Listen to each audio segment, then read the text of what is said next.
I took a break. You're making a huge mistake, thinking you can take the throne. Look at you trembling, step into the lion's den. Bet you wish you stayed at home. Begging for mercy underneath your breath when I ain't even sweating yet. My legend's written in the stone, yeah. You're crying danger in defeat is now your only friend. Even your mama's gotta know. First round, you thought you would've knocked me down. Fifth round, bleeding out the side of your mouth. Final round, only the sound of my name in the crowd. You hit a bus. Oh, oh, oh, oh. You hit a bus. Oh, oh, oh, oh, oh, oh.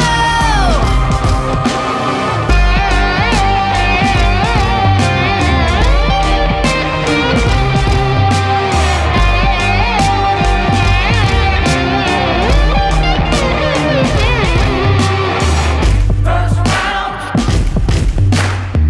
fifth round, final round. Oh, yeah.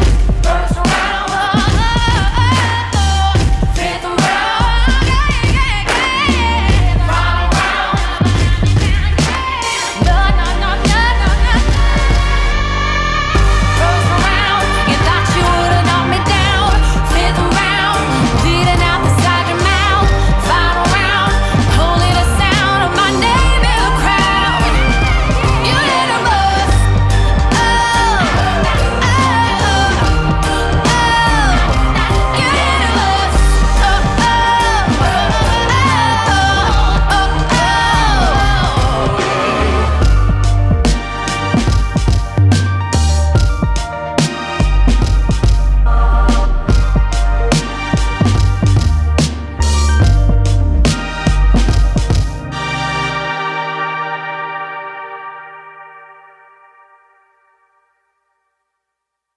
Hi, this is Penn.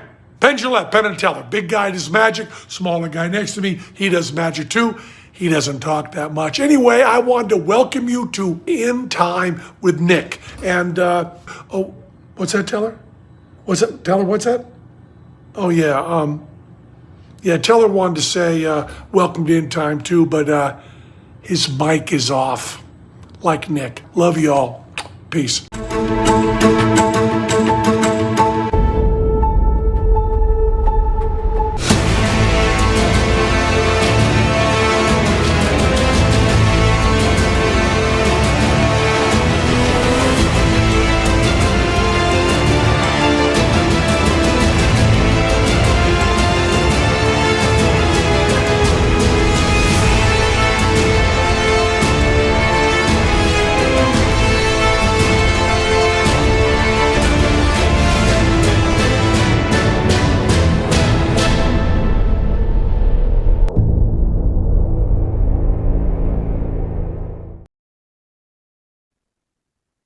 Hello, and welcome everyone to In Time. The quick programming note, Ethan will be joining us later if he can. He is covering this himself. I may have done some...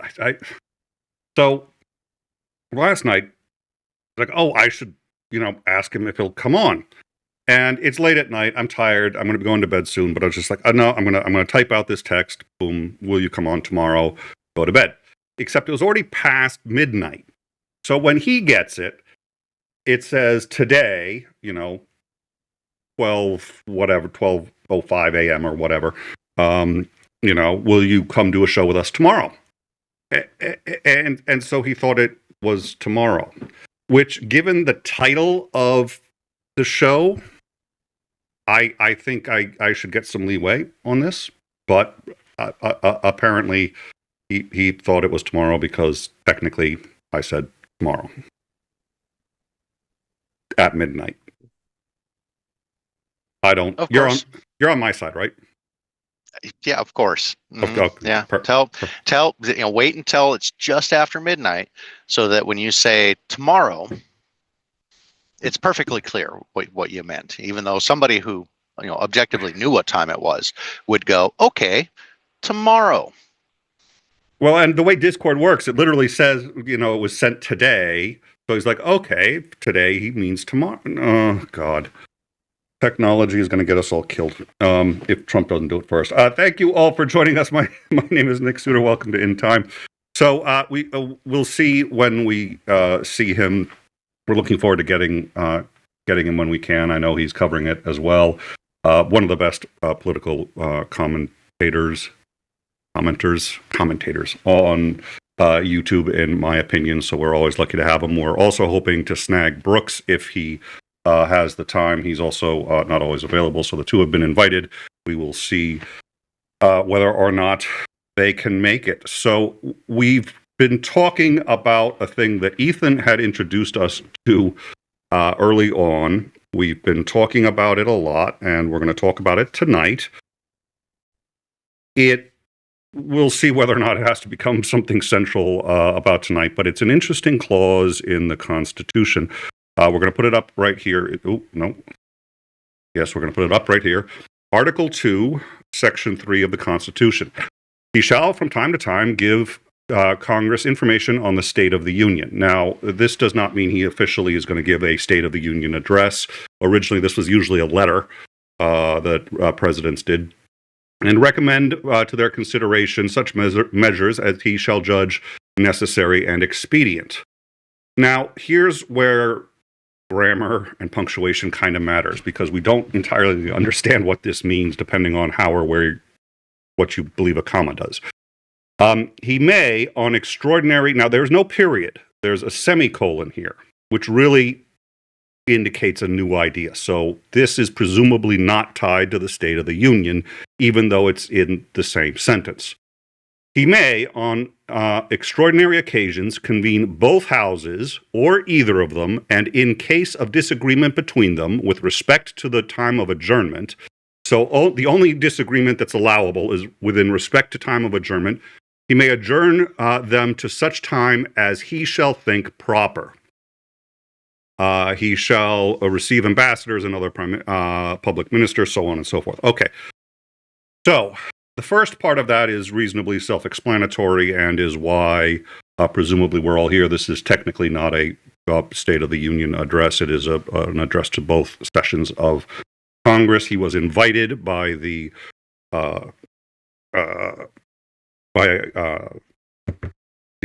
Speaker of the House, Johnson.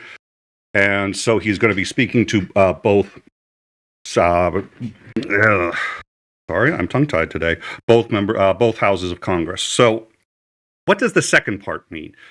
Well, ostensibly, what it means is if they can't agree on an adjournment time, then the president gets to adjourn them for as long as he likes.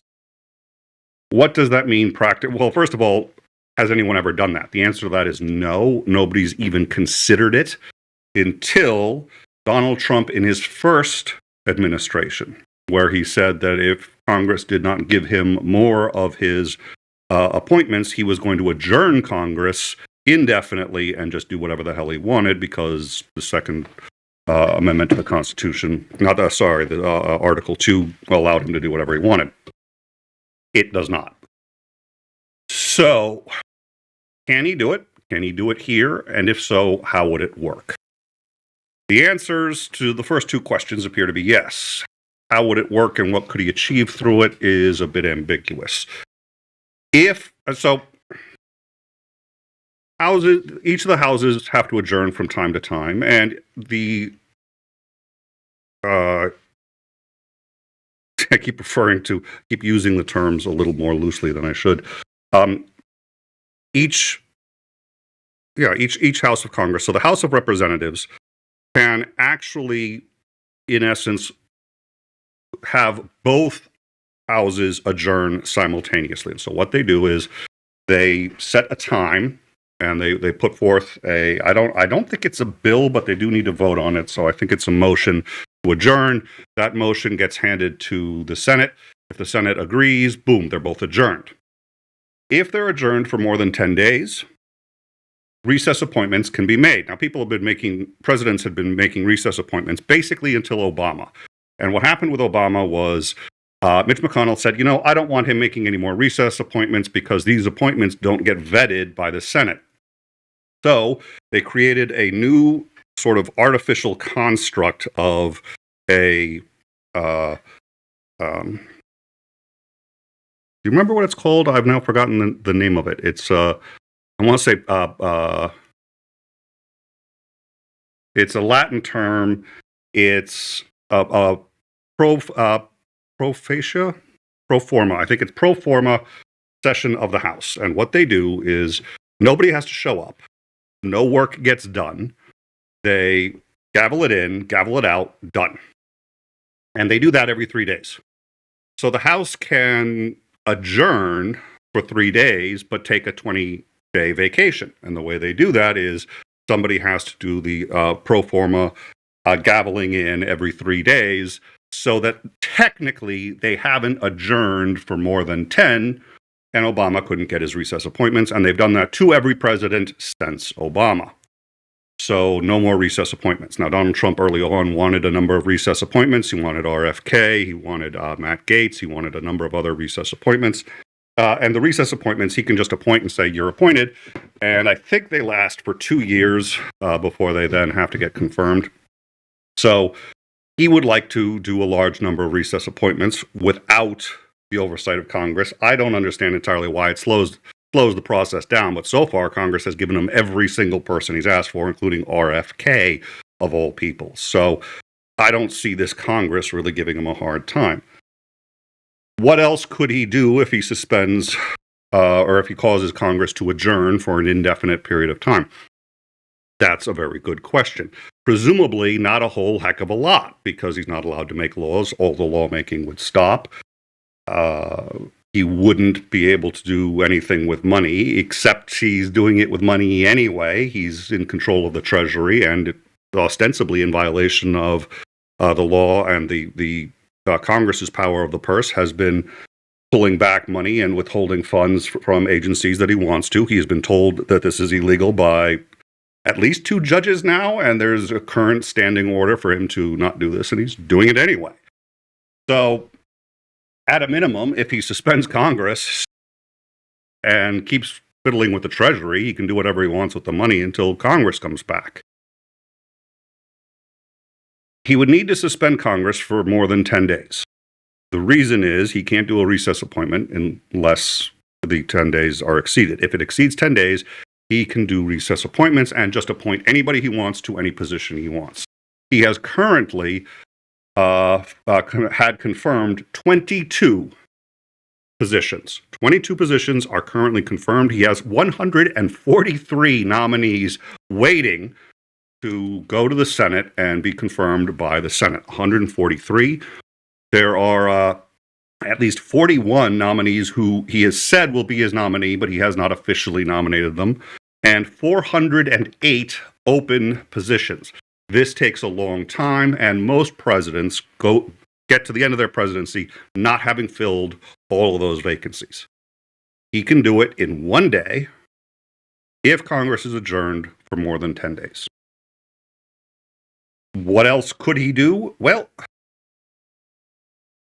we don't know. Presumably nothing else.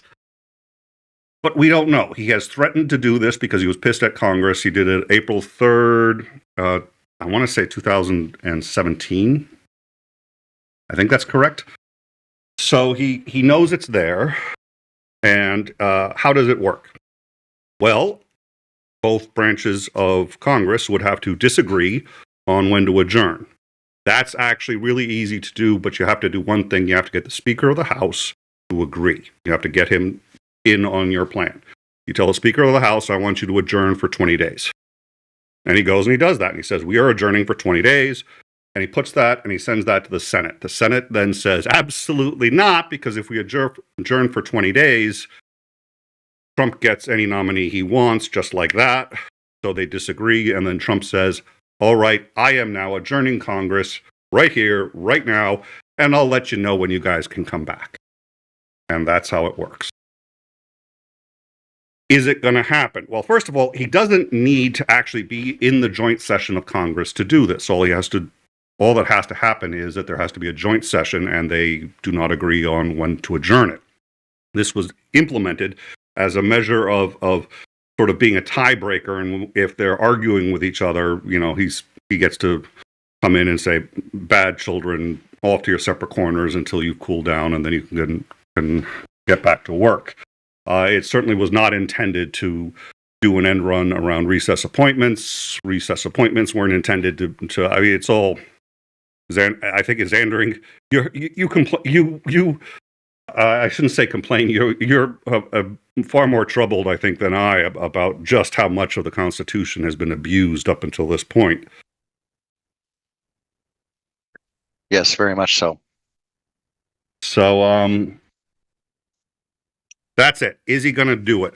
We've been sort of batting at 30 to 40% chance that he's going to do it. The more I've done my research, I think he's probably not going to. Will he pull the trigger on it at some point? Maybe. But he is in the middle of doing so much right now. Now, Speaker Johnson would have to be in on it. Speaker Johnson would have to attempt to adjourn Congress in a way that the Senate would find unacceptable, thus forcing the disagreement and allowing Trump to step in. If Johnson doesn't agree to it, it's not going to happen. We've heard no word that he's going to attempt this. A number of, especially like sort of the far right media. What's the one? I almost said Politico. They are not even close to far right. OAN? One American News Network? Yeah, not quite that far, but like ones around the Heritage Foundation. Like there's a newspaper that's right up the Heritage Foundation's. I have a list of all of these, and none of these are it. There's well, at any rate, a number of organizations, usually on the far right, have suggested that this is a distinct possibility. Again, he doesn't have to do it today. He can do it anytime there's a joint session of Congress. Today is just easiest because everybody's there, and at some point this is going to have to be adjourned. And if he's around when it gets adjourned, he gets to, if there's a disagreement, he gets to say, "Oh, I'm adjourning you, and I'll let you guys know when you can come back." I think he has enough that he wants to say. He has, according to Trudeau, he has, quote, started a trade war with our closest ally. Trudeau has already got a package of retaliatory tariffs that he is going to bring back. We believe at this point Trump is going to announce that these tariffs have accomplished some goal. What they have, I don't know. You know what I need to do while we're watching this? I'm going to get the video of somebody calling on one of the Republican senators who had said, "Oh, he got all these concessions from Canada. Every concession he got, they were already going to give us. We didn't get a thing." It looks like that's what's going to happen again. I don't know how long our allies are going to put up with this, but okay. We also believe he is going to announce that there is a minerals deal with Ukraine. Ukraine says there is no such deal, and we believe that as of this moment, there is no such deal.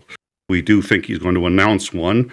This is probably going to be an attempt to pressure Ukraine into following through with the deal that he's going to do. He has invited Zelensky back now that Zelensky has kind of half apologized and is, quote, ready for peace. Your guess is as good as mine. What we're going to try to do as this thing goes, and this isn't going to be easy, is let it go for a couple of minutes and then pause, comment on it, and then go again. We know it's a tough balancing act. We know that you guys can watch this anywhere. You want to hear the commentary, you want to hear what we have to say, but you also want to hear the speech. So we always try to walk a delicate balance on it. Xandring, what are your thoughts tonight? Do you have any idea what he's going to talk about? Do you have any idea about the what do you think about the bringing back of the sanctions, and do you know anything about Ukraine or any of that stuff? I think he's going to bloviate and pat his own back a lot. So that's pretty much what he always does. And that should be just it goes without saying, Yeah. As far as like trying to recess Congress, the other thing that it gets him if he decides to do that is he can't be impeached.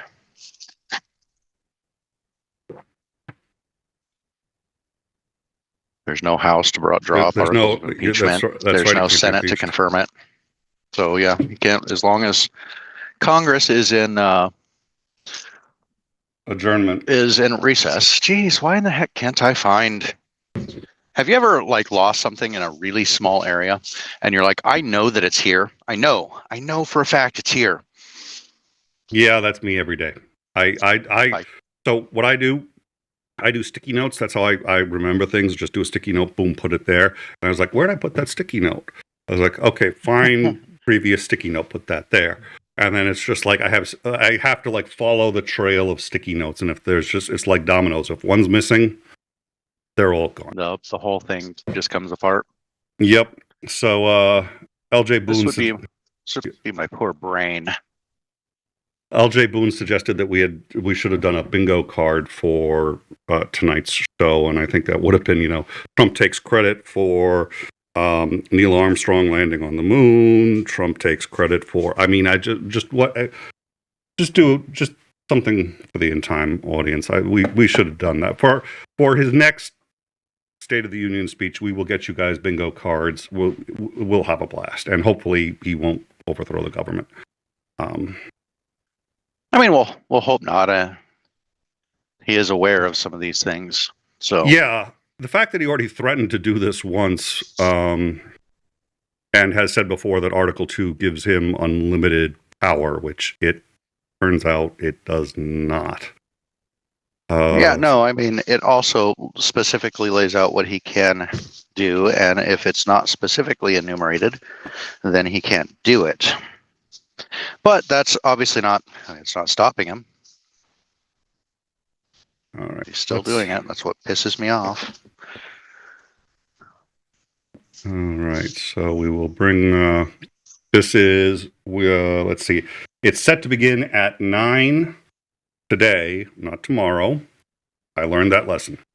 Let me get to the super chats. We've had a number. Thank you guys so much. UTV and Ham gifted one in-time membership. UTV and Ham, thank you so much for joining us and for coming.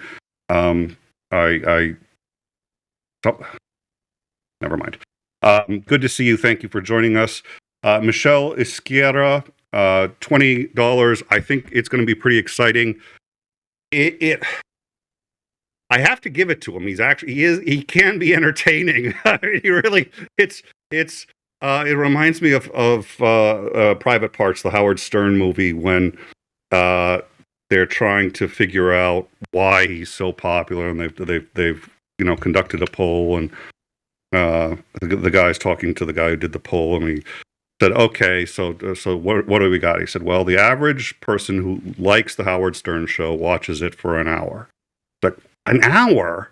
What on earth? Why are they listening to it for an hour? Most common answer given. I want to see what he's going to say next. I was, okay, fine, but what about the people who hate him? I mean, that's got to be a lot of people. He goes, yeah, good point. People who hate Howard Stern listen to him on average for 2 hours. Like, wait, they hate him, but they listen for 2. If they hate him, why are they listening for 2 hours? Most commonly given answer. I want to see what he's going to say next. Oh, he. It's not intelligence. It's just. It's the same impulse we have to watch a train wreck in slow motion. Yeah, I think that's why we true. Slow down and look at car accidents. It's a morbid curiosity of the unusual. I'll finish the super chats, but I'll ask you a question. You can think about it, which is he intelligent or not? Dunk on you 20. I don't know what to expect, but it's going to be a mess. Dunk on you. Thank you so much again for your continued support. We really do appreciate that. You also gifted 5 memberships, so thank you for that. Blonde Bombsheller gifted 10 memberships and did a $20 super chat. This song is a vibe. I love that song. We've had that song. We've got a couple. That's been ours for a while now. It's a good song. I like that one very much. Glad you like it. Thank you very much for contributing your $20 super chat. We really do appreciate it. Thank you. Blonde Bombsheller K&K gifted 1 membership, and 𝐍𝐤𝐜𝐿𝐴HOoligan member for 2 months. Trump will rename Congress the Club of America. Yeah. Oh my God. So is Trump smart or intelligent or any of those things? I think that he's crafty. I don't think that he's super intelligent. Like he'll hear something and it's like, oh, that sounds good. Right? Most people who are much smarter, they're like, well, wait a minute. Sure, that may sound good on the surface, maybe, but let's do just a cursory examination of the ancillary effects of this. And oh my God, we should probably not do this. But Trump's like, oh, hey, no, this sounds good on the surface, and he floats it out there. I think he's crafty because he's kind of figured out how to float ideas out there and see what the kind of response is to them. Well, maybe I'll do this, and then he sees what all the news agencies are saying about it, and then he kind of looks at all the polls. Or, do you support this or not? Or so I think that he's crafty. I don't think that he's super intelligent, and I think that he's incredibly dangerous because, kind of like with Dunning-Kruger, he knows just enough to get into a lot of trouble, but not enough to actually solve anything. Yeah, I think everybody now has this. We've always had this to some extent, at Thanksgiving we don't discuss politics, but Trump has been more divisive than anyone I can think of in recent history. And so in my own family, we've always tended to be quite liberal, but now there are Trump supporters. They're not MAGA, but they're like there is a contingent of liberal Trump supporters who are like, well, Biden didn't really change anything. Kamala wasn't going to change anything. He's changing things. And it's like, yeah, but burning down the house is changing the house. I don't. Yeah, I was just about to point out. Yes, there's absolutely a contingent of people. I would place Brooks in this, and I think that he's got good arguments. At least compelling arguments that we should listen to, but they're the kind of what I call the game flippers. We've been playing this game for so long, the rules haven't really changed. We've made minor adjustments. The game started out not particularly fair. We're still playing the same game, even though we've made large strides in making it try and fair for everyone, except that some people have gotten ahead in the past and through generational wealth transfer, etc. Has kind of unbalanced the playing field. There is an actual term for this, like where why can I not remember? I meant to write this term down because I wanted to bring it up. It's where you're looking around and you're going, wait a minute, do people not see what's going on?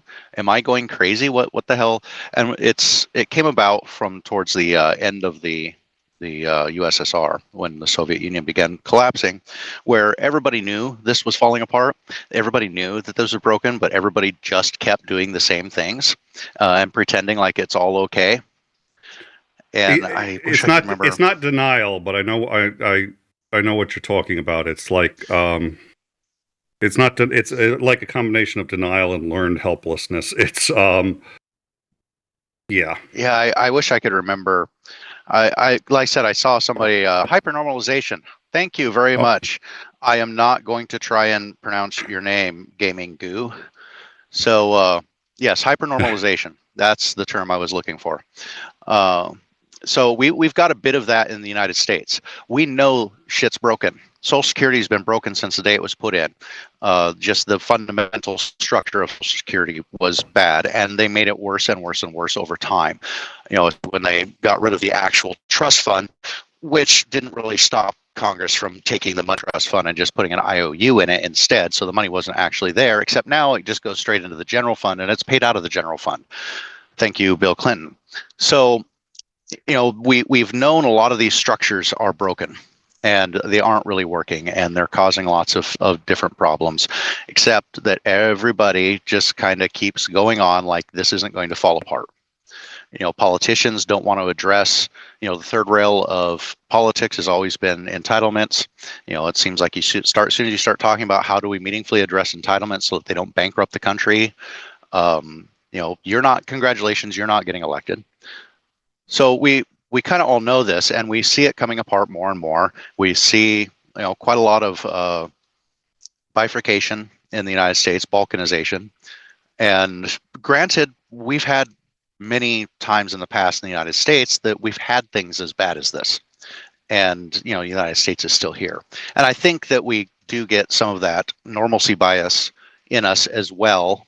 And the fact that over the last, half century, everything has been just business as usual for the most part. So yes, there's absolutely a segment of people out there, including on the right, in addition to those on the left, where they're just like, look, this isn't working. And we don't get any meaningful change in much of any of this stuff. We may nibble around the edges of stuff. We got kind of close when it came to Obamacare. Then that turned into a bit of a fiasco and did not work nearly as well as it was supposed to. Cost a lot more than it was supposed to. And now we're still kind of just nibbling back to the status quo. We're not really changing anything. We're nibbling around the edges. Every once in a while, we get something new. 9/11 brought us one of the single largest advancements at one time of the scope and power of the government with the NSA. So there's moments in time where we get significant, meaningful change. So far, I don't know that it's been good, meaningful change.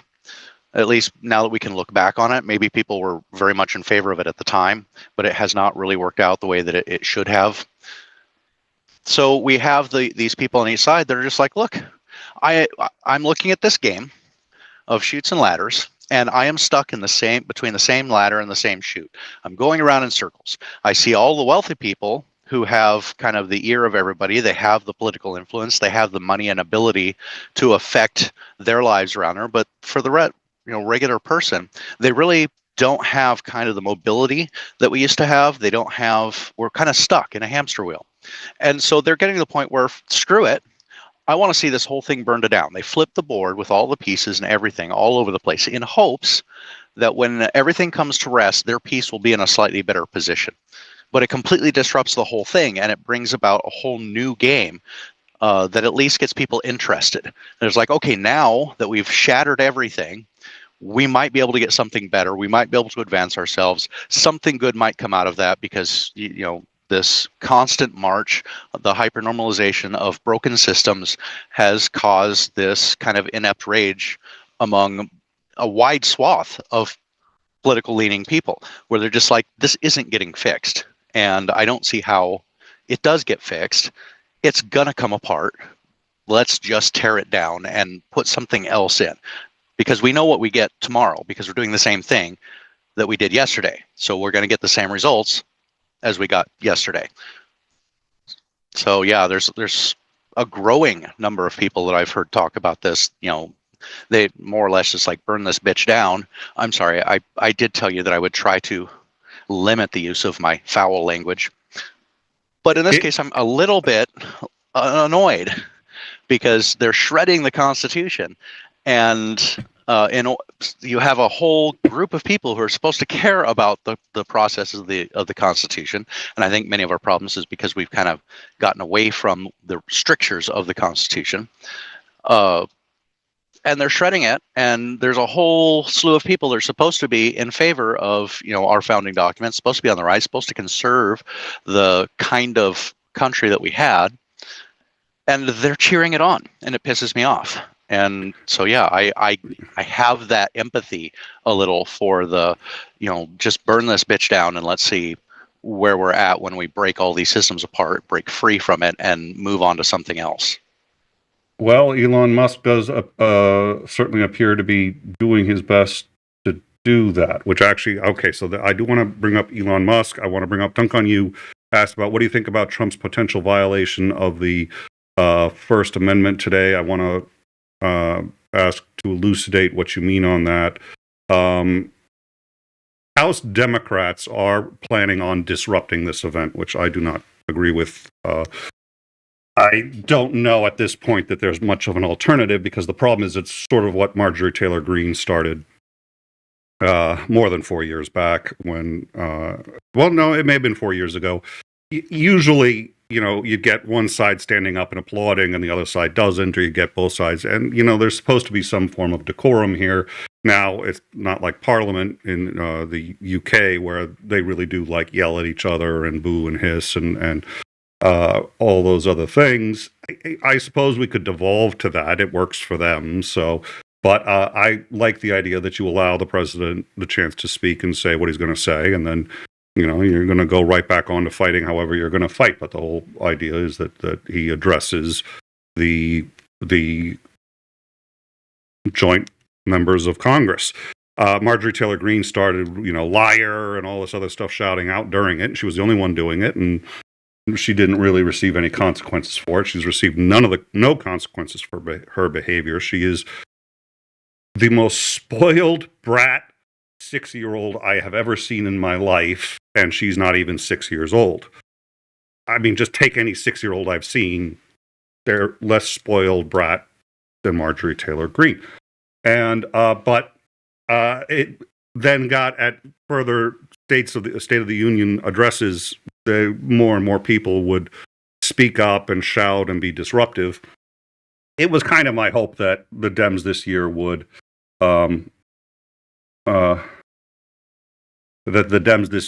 would not partake, but at this point we believe that they're going to be doing at least some disruptive things, including noisemakers, other props. They're going to be holding signs such as war criminal, presumably for his support of Benjamin Netanyahu, who unfortunately was less support, but was still supported. I mean, we still sent weapons by Biden, so it's not a huge all right, and then, all right, so, hold on a second, I want to make sure that we get this in time, yeah. So, the Democrats are going to be acting a little bit like children, which plays into the narrative that they're children and can be dismissed. I think this is a serious problem and should be addressed seriously even by the Democrats. And I think it was the minority leader said that they should conduct business as usual.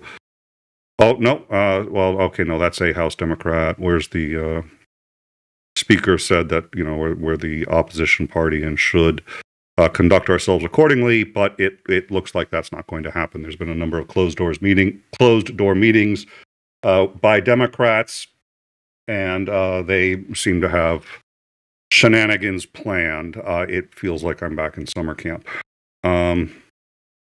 So I do have. That's one of the things. Yes, that's one of the things that's annoying me as well. Is you're right. They are the opposition party, and I don't think that a lot of the more progressive, left, liberal, whatever you want to call it, Democratic ideas are necessarily wrong. I think that they need to actually make an argument instead of just calling me a transphobic bigot, because I may not, or I may challenge what they have to say about something. It's like, well, that sounds good, but show me the actual policies that you're going to impose, because those are going to matter. Oh, you just a bigoted, hateful conservative, you Trumper, MAGA, and I'm just like, no, make the argument for me. And so yeah, they should be the opposition party. They should be adults here. They should be screaming from the rooftops about the violations of the Constitution. They should be standing up and making reasoned arguments. And so often I see them just emoting. And it's frustrating because I'm like, you're not, I guess maybe it's somewhat effective when you just start emoting about everything instead of giving good reasoned arguments as to why this shouldn't be allowed and why this is bad. And what is my dog chewing on?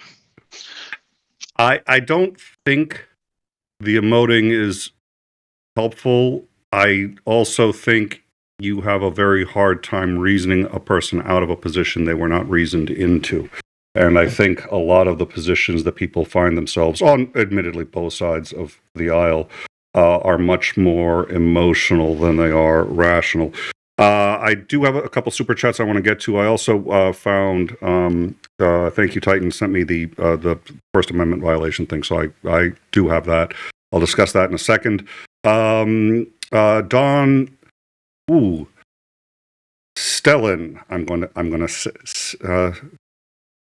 Stellan, I'm going to go with Stellan. Don Stellan, I hope that is correct, gifted us 5 in-time memberships. Thank you very much for that. K&K, member for 6 months. Cunning is not synonymous with smart. It's not, and I have a hard time dealing with that, because I like the idea of being able to put things just in a little box and say, okay, it's either he's smart or he's not. And you can have animals that are cunning but not too bright. What I think Trump uses a variety of techniques, and at some point, if I'm really bored, I'll sit down and try to figure them out and figure out how and when he uses them. But for the most part, one of the techniques he uses is just move in a direction and don't stop. Just move in a direction and don't stop. And then it's what is it? The Texas sharpshooter fallacy, where a guy takes a gun, goes to the broadside of a barn, shoots 6 holes, and then draws a bullseye around the holes and says, see, I hit the bullseye. Trump sets the goals after he's done something, whatever it is. And that was his goal from the beginning. And so I think he's always moving in some direction with 20 different things, and all he needs is one of them to have something that credibly was the goal from the beginning. And it's like, ooh, he's a genius. I think that's a large part of how he works. And cunning, it's a learned skill, I think. RP Marson, I'm going to try that. I hope that's correct. $9.99. Thank you very much for that super chat. We appreciate it. And then also from LJ Boone, the one who recommended the bingo cards, which would have been smart. We could have had so much more fun tonight instead of wondering whether or not he's just going to adjourn Congress for the rest of the year. Just at least, if you're going to watch the place burn down, play some bingo. So thank you very much for that. Next time we will do that. $9.99 future therapy funds. I think we're all going to need that. I also noticed, so there's been a call, actually. This was interesting. So the Dow has dropped, looks like about 1,200 over the last 2 days. And there's been some prominent calls for the resignation. If the Dow drops below 1,000 points in 2 days, the president should be impeached immediately. That's a powerful statement. I don't know that you can blame the president for something like that, but I think if somebody's willing to get behind that, I think that's a powerful statement. That was said by Donald J. Trump, 6th of November, 2012. Sir, I appreciate your willingness to accept responsibility for the matter, and we'll expect your resignation instead of impeachment. Just any time now would be great. Thank you. Donald Trump also tweeted, as long as Elon Musk is going to dead name his daughter, I'm going to dead name Twitter and or whatever monstrosity Donald Trump calls his social media network. Fascist are us? I don't know. Donald Trump tweeted, all federal funding will stop for any college, school, or university that allows illegal protests. Agitators will be imprisoned and or permanently sent back to the country from which they came. American students will be permanently expelled or, depending on your crime, arrested. No masks! ! Thank you for your attention in this matter.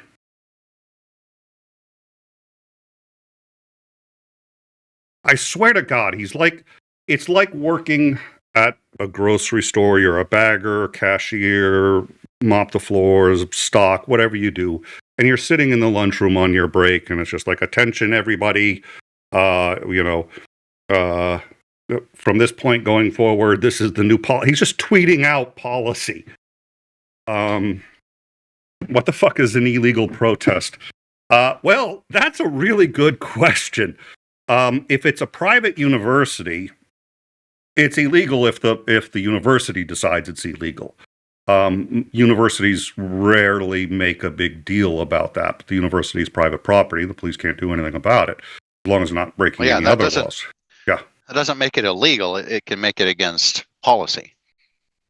Well, if they kick you off, if they say you have to leave, then you're trespassing. But the university has to say that. Anything short of that, and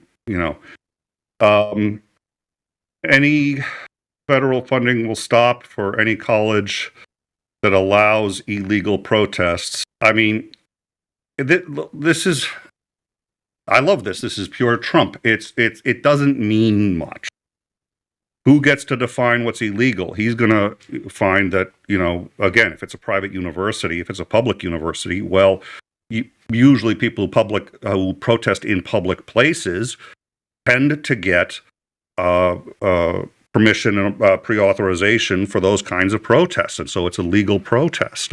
Just ask, his buddies at Charlottesville. They were legally protesting, including the one who ran a car into a woman and killed her. So, he knows all about that stuff. I don't know what he's talking about. American students will be permanently expelled. He has absolutely no authority to tell a private organization who they can and cannot educate or have classes. This is absurd. I'm tell you the truth. I'm reading it. Dunk on you. I think this is what you were talking about, and I think it's worth going through some of the stupidity once. But really, this is preposterous. Absolutely preposterous. He doesn't get to determine who gets expelled, depending on the crime, arrested. Well, the crime presumably is illegal protesting. But if they run a car, if they're a white guy running a car into like a black woman, my understanding is you're okay with that, unless you've changed your stance from there were good people at Charlottesville shouting, the Jews will not replace us. But you're the expert on that, Donnie. So, when you did you hear Trudeau called him Donald? Because that's kind of what ticked him off about Zelensky. I like everybody needs to refer to him by his first name at this point. So let's see. Thank you for your attention in this matter. I did it because Johnny, I didn't do it for you. I did it because I was asked, and your horseshit needed some attention. So I guess you're welcome. All right, and then we just did one more. I'm going to do. Let's see. We got Blonde Bombshell gifted another 10 memberships. Oh, thank you so much, Blonde Bombshell. And she has been writing custom teasers. If you're me and you're dropping links, what you do is you just say 9 p.m. tomorrow, even if it's today, but that's not really my fault. Time is always changing. And I then just drop the link places and say, here you go. She writes up these really nice custom. It's really good. So I really appreciate all the effort she does into doing that. And now on top of that has gifted another 10 memberships. Thank you very much, Blonde. It's the best. It's the greatest. The mostest of shares. The mostest and greatest and bestest of work. Yep, the best likes. We get In Time gets all the best. You notice we don't use the Sean Spicer thing anymore. I pulled it. I love that Sean Spicer thing. It's like In Time has the greatest subs. So don't listen to that fake news. I was like, the problem is, as much as we're making fun of Donald Trump and as much as we're trying to make light of a really bad situation, this is scary fucking shit. This is, country teetering on the edge kind of stuff. So I'm like, we can't do that Sean Spicer intro anymore because he was part of that first administration. And even though nobody remembers who he is, we had to pull it. This was one of my favorites too, but I like Penn Jillette. So don't throw a global hissy fit like and share. Absolutely, my unfinished sock. Thank you so much for your support and a member too. Did you just say my unfinished thought? My unfinished sock. Okay. Yeah. Who's a member too? So thank you.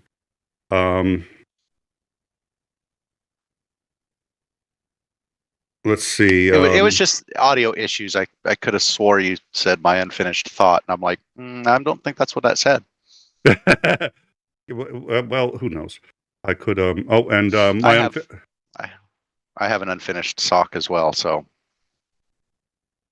Oh, is he coming in now? Oh God. I'm going to unmute him at the last possible moment. I should have played that. Disney. Go. Say, is Henrik, say what you want about them. Disney has a better sense of humor than HBO. That's all I have to say. We played that song and Disney they're like, okay, play it. Just give us a little bit of your revenue. That's all. I was like, sure. If we get to play the Imperial March every time we see Donald Trump, I'm happy to give them the ad revenue. That's why I had to do it, so that we could do it for free. We can do it for free. There you go. Well, that's why, guys, and you do listen. I know. Okay, so in time is my sole source of income right now, and I should be more responsible with it. I am responsible with it. I like to think I am, but sometimes it's like you got to play the Imperial March when you see Donald Trump, and this is a news program. It's also an expression of my ideas, and here's what you need to do.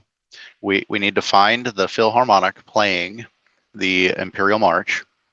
All music performed by the Philharmonic is free use. Yes. So long as you have the Philharmonic playing it, then you can play their version of it, and you should not be struck in any way, shape, or form. I will remind me. I will look into that. I'm going to do a Post-it note, and then everything will be solved. So let's see. They're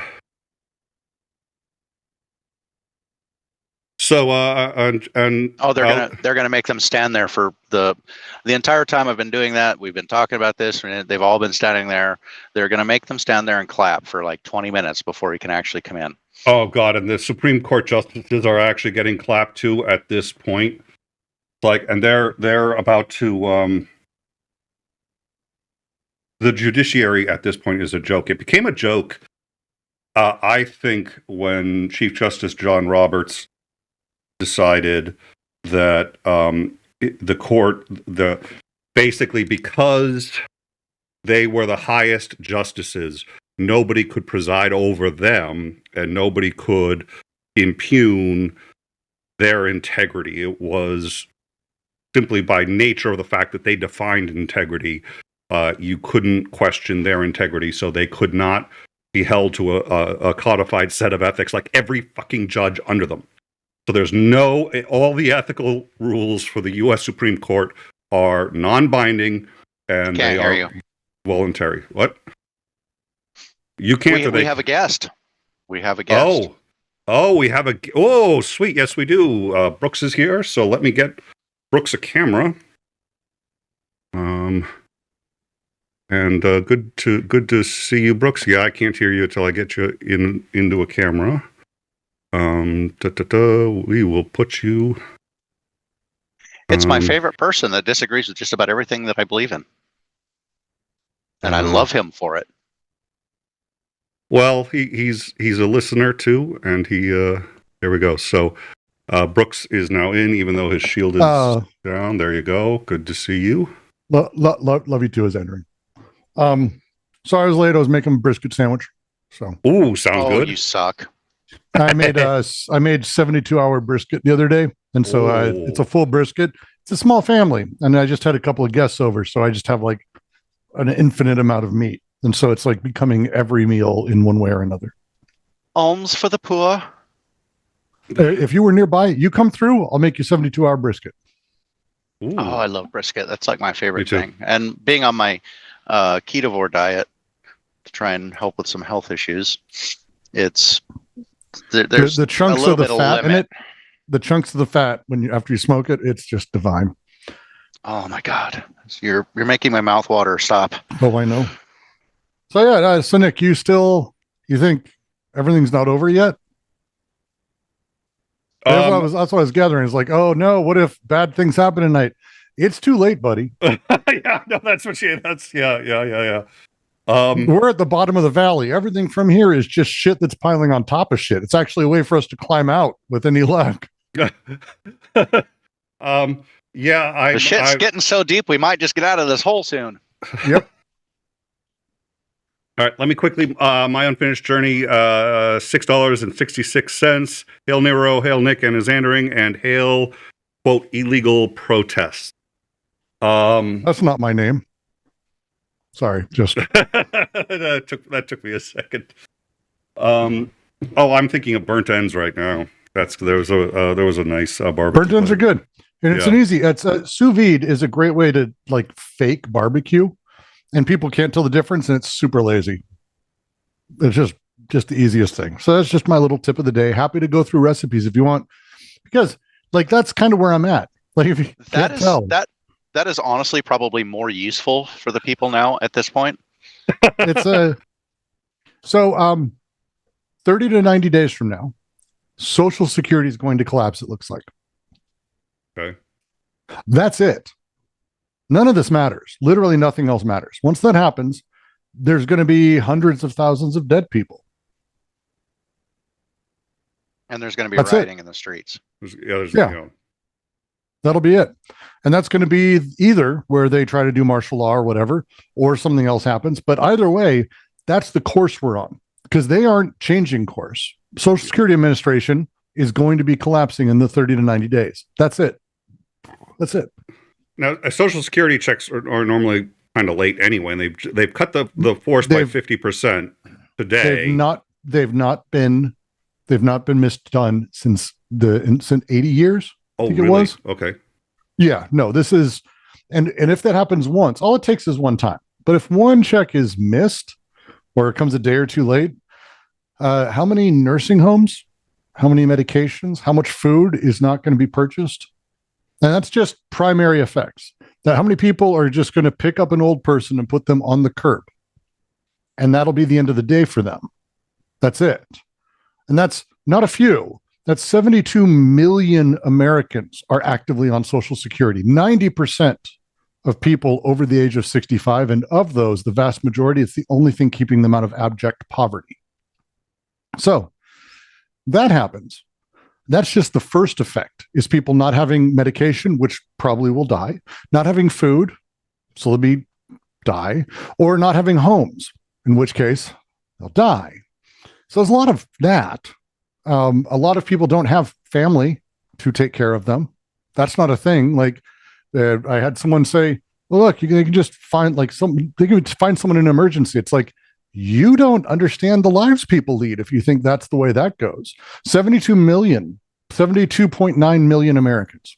Now, that's only the primary effect, because of those 72.9 million Americans, $116 billion are paid out every single month. It is almost entirely consumed. It's immediately put right into the economy. It is a direct outlet. It is effectively a giant jobs program, more or less. $116 billion doesn't make it to the economy 1 month. That's not a small hit. That's a huge number of businesses that won't have money. That's a huge number of people who won't make rent or payroll. That's a huge number of people who won't have health care, child care, food. That is an exceptional knock-on effect. It is the end of the country. That is the end of the country. There's all this other stuff, all this other what if he legally does this? Is like, who gives a shit? Because it doesn't matter. It doesn't matter. The moment they fuck with Social Security, it all collapses. That's actually the end. That's it. Hold on a second. I knew the first half of the Social Security. I hadn't considered the second half because none of that savings. That's all spent immediately. All of it. Yeah, it's money that literally is injected into the economy immediately. That's what it does. Well, we got a small taste of what happens when something like this happens. When a federal program doesn't pay out when it's supposed to be. In 2012 in Louisiana, there was a snafu with SNAP, and it just delayed, and they put out a notice saying that it would be delayed. I believe Friday or Monday was a holiday, so it ended up being 3 days until the SNAP benefits went in, and it caused a minor riot. Mm-hmm. Yes, it did. And that's not even like, I'm not saying that's not bad. That's bad. But that's not even remotely what's happening. Like, if Social Security fails one check, let alone just collapses, like, I don't think people understand how bad it'll get. You're talking about Luigi's everywhere at that point. And the police ain't going to back them. The police ain't going to stop them, because the police have parents. The police have family in nursing homes. They're humans. This is how you don't fuck have the up. resources. I mean, even if they do, like, they're going to be like, wait, I have to go get my mom because they put her on a fucking doorstep and I can't afford her fucking nursing home.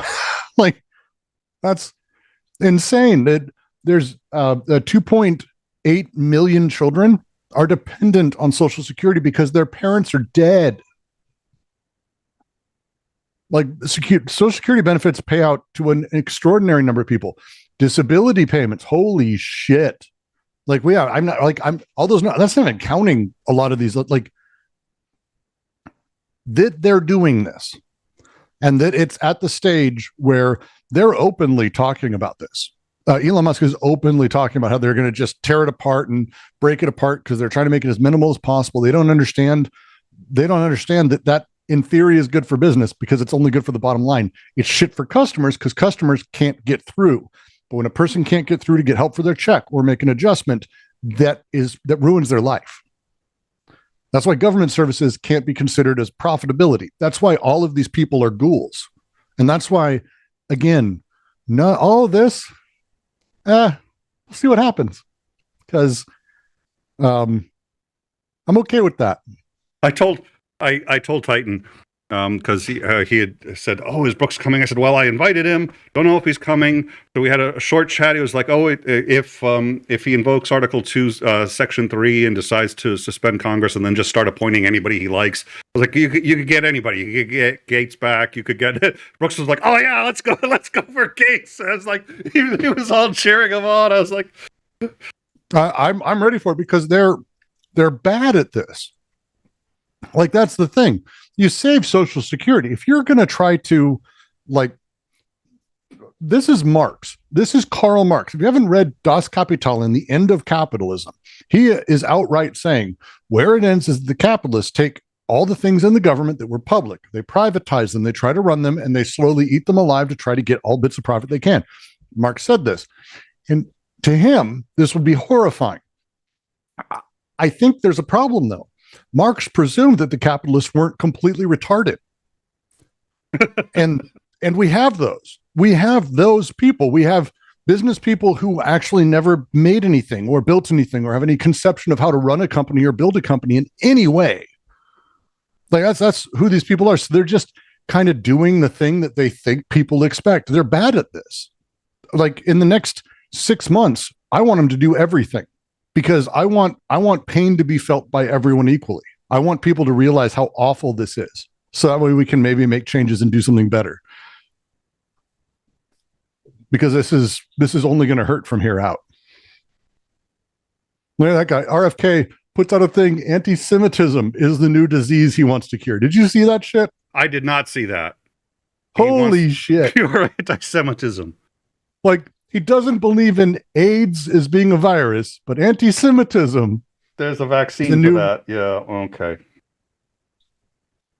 What was that? We for Valentine's Day we did a whole bunch of cards. We had a whole bunch of cards, and we got one from him that said, "There's no vaccine strong enough for my love for you."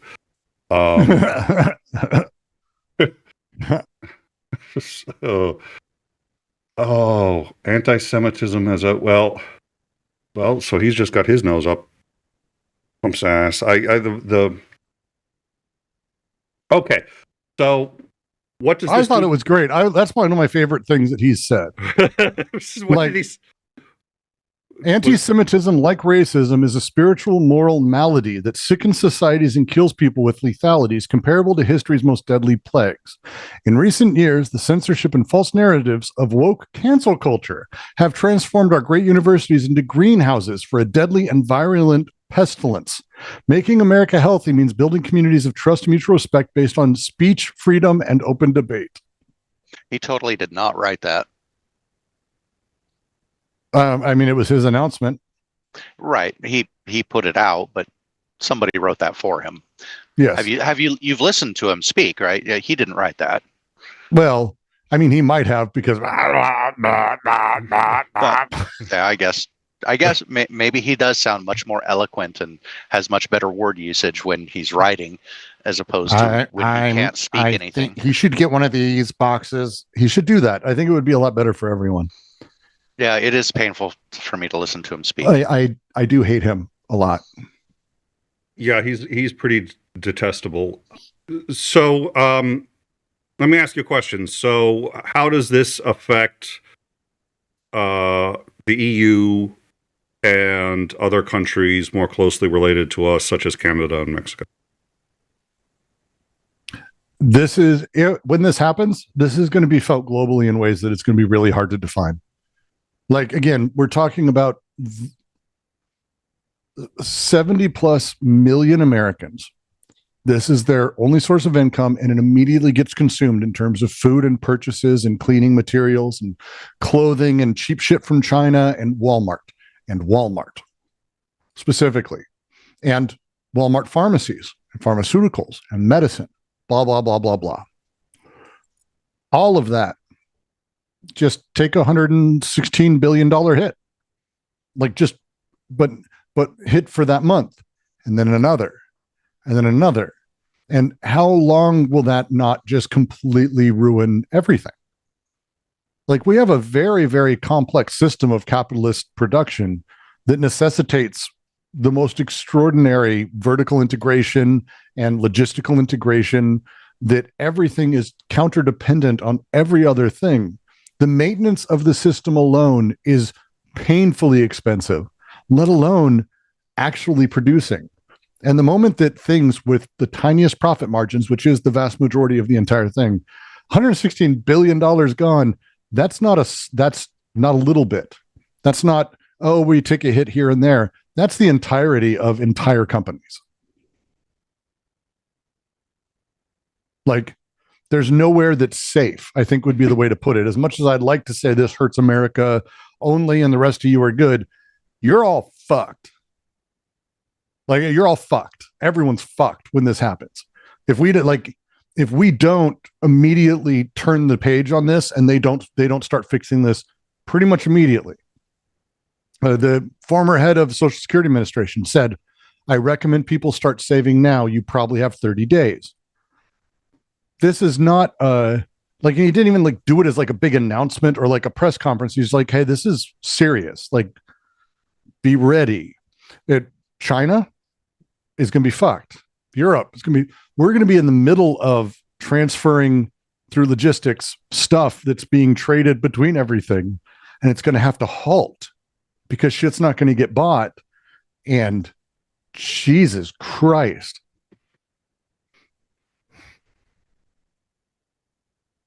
Like, it's going to be a big deal. This is going to be a big deal. So this is a history books moment. This is a history books moment in a way that I don't think we are ready for. I know we're not ready for. So what you're saying is shit's about to get real? Did I summarize that all well? Shit's about to get unreal. Right now, I think we can conceptualize and imagine what everything is. It's going to get so chaotic, we're not going to be able to define it as it's happening. That's my bet. It's going to be so extraordinary, it's going to be hard to even know what's going on.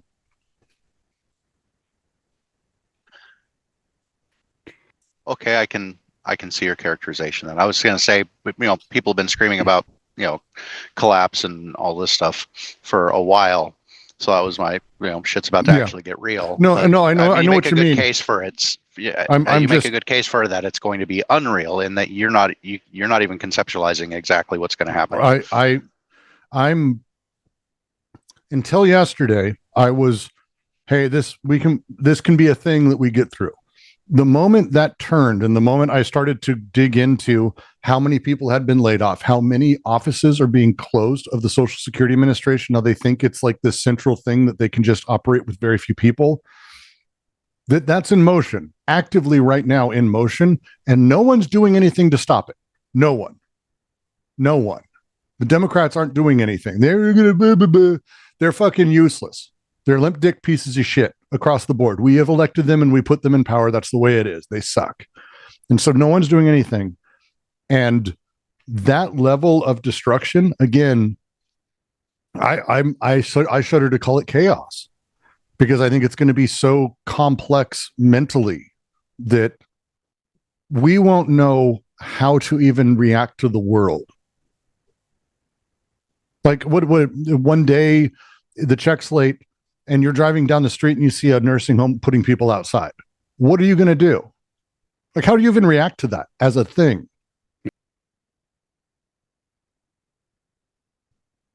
Well, I mean, we do have a taste of the kinds of chaos that can erupt from that, because SNAP was. We have. I always point this out, and everybody seems to forget about it. Probably because it wasn't national news for very long, like maybe a day, if that. But that was only a delay of 3 days, and they warned people that it was going to happen. It still caused rioting. Now imagine. And by the way, we're not going to have checks coming for what? Everything. Like, not to be dickish, every casino in the country is going to go bankrupt in a month. Like, that's it's billions of dollars, $117 billion that's immediately consumed into the economy every month by the people who get it. But they're not saving. Like, that's the worst part, is he's like, I recommend saving, but hey, really? Oh, thanks. You're on a fixed income and living hand to mouth. And it's like, I get why he said it, because it's like, hey, be ready. This is that bad. Yeah, 1 month notice isn't much of a notice at all. It's like, well, it's a little late, buddy. Of course, there have been people for decades saying that Social Security was going to go bankrupt and collapse, but we're doing it, Nick. Yeah, we're doing it. I wanted to finish hearing your thoughts, though. So thank you for that. And without further ado, let's hear what this. If you have people in your life who are older, if you have people in your life who are dependent on Social Security, please reach out to them. We're at that point. It's time to start talking to people and seeing what you can do, because if this happens, people will die. That's it. All right, I'm good. That's it. That's my public service announcement. All right, thank you, Brooks, and let's begin with the with the Dog and Pony Show. Thank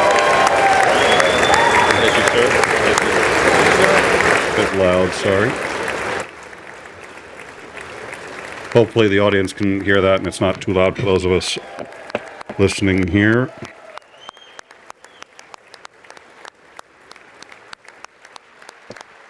Oh, that's fucking the biggest bunch of fucking losers I've ever seen. Oh my God. I love the finger. Ooh.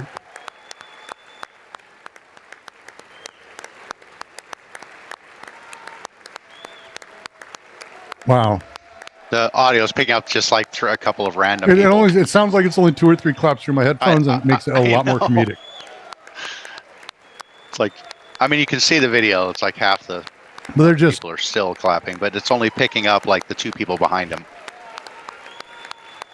The good news is half of this room can just go right on the list. Here you go. I can up the line.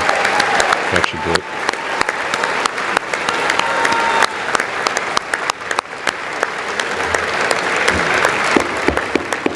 Oh, give me a See there, Brooks, you could have gone on for probably another 15 minutes while they clapped for a while. Speaker Johnson, So this is Vice President Vance, the First Lady of the United States.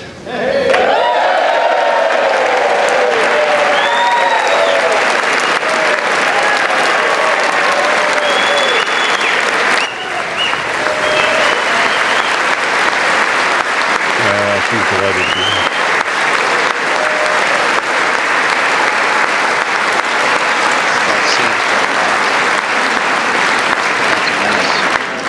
Members of the United States Congress, thank you very much. And to my fellow citizens, America is back. Yeah, right. In no capacity or in any status or any statistic in any capacity at all is that true. None. It's amazing. Oh, for fuck's sake, they are not chanting USA. Oh no, this is just going to be like circle jerk of a lifetime. Six weeks ago, I stood beneath the dome of this Capitol and proclaimed the dawn of the golden age of America.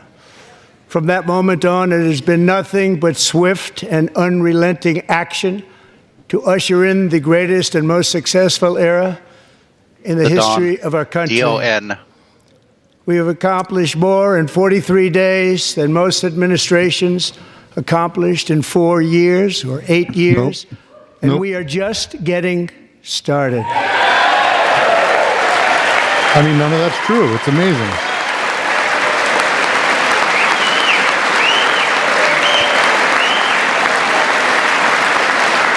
How sad.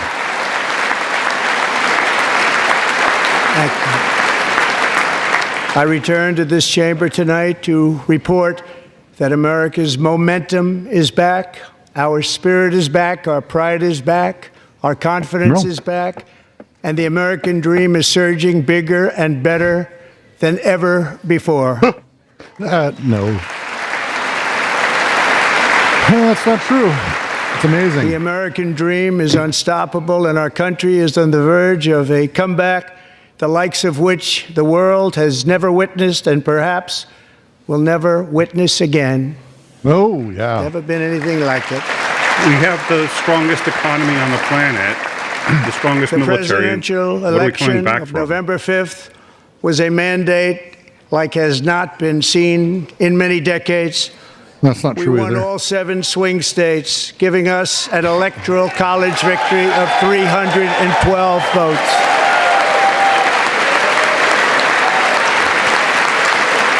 This is, I think, the AP feed, and somebody just donated a super chat on the AP feed, said, we're in 2 trade wars, you donut. Yep. Oh.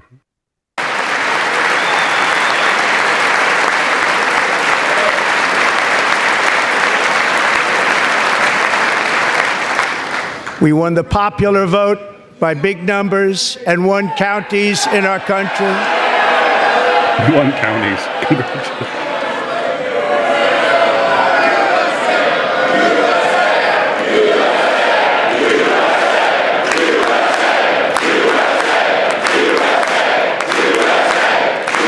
That's how big of fucking losers these guys are. Fucking high school. Honestly, this is why it's like, And won It's gonna counties end in up- our country, 2,700 to 525. On a yeah. map that reads almost completely red for Republican. Yes.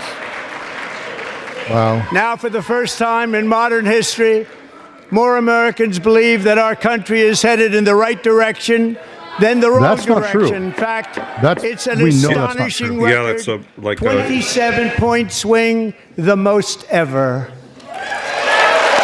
54% say wrong direction. Yeah, there's some of the lower numbers in the last decade even. It's incredible.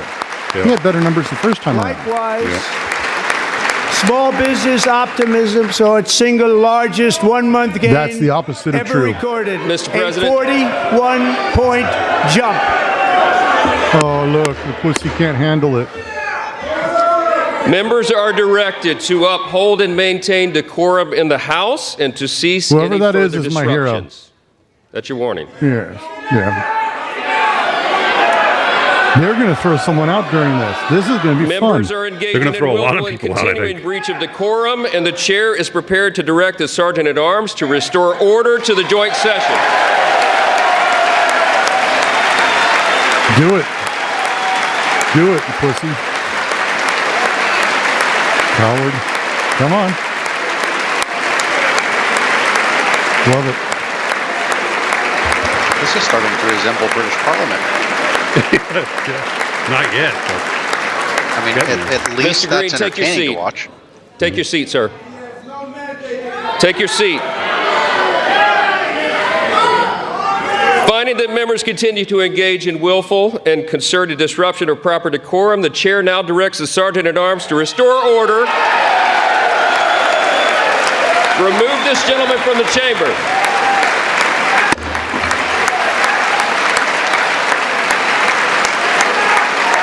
Donald Trump shaking his head.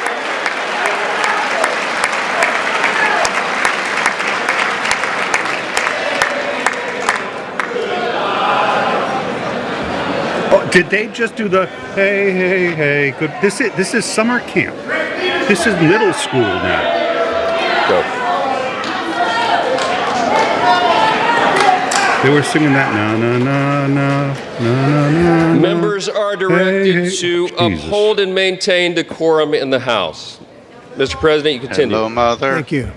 Hello, Father. Over the past 6 weeks, I have signed nearly 100 executive orders and taken more than 400 executive actions, a record to restore common sense, safety, optimism, and wealth all across our wonderful land. The people elected me to do the job, and I'm doing it.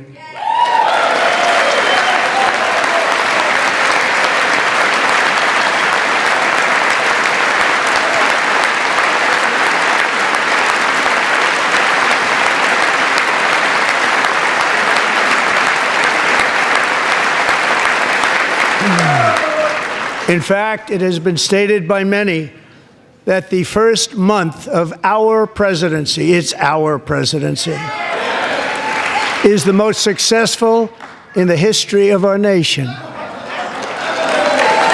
By many. Said nobody ever.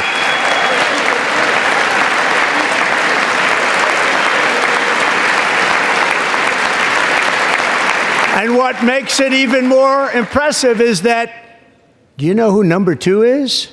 George Washington. How about that? How about that? I don't know about that list, but we'll take it. Yeah.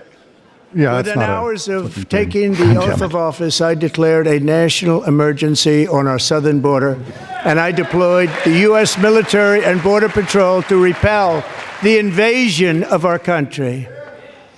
And what a job they've done. As a result, illegal border crossings last month were by far the lowest ever recorded, ever.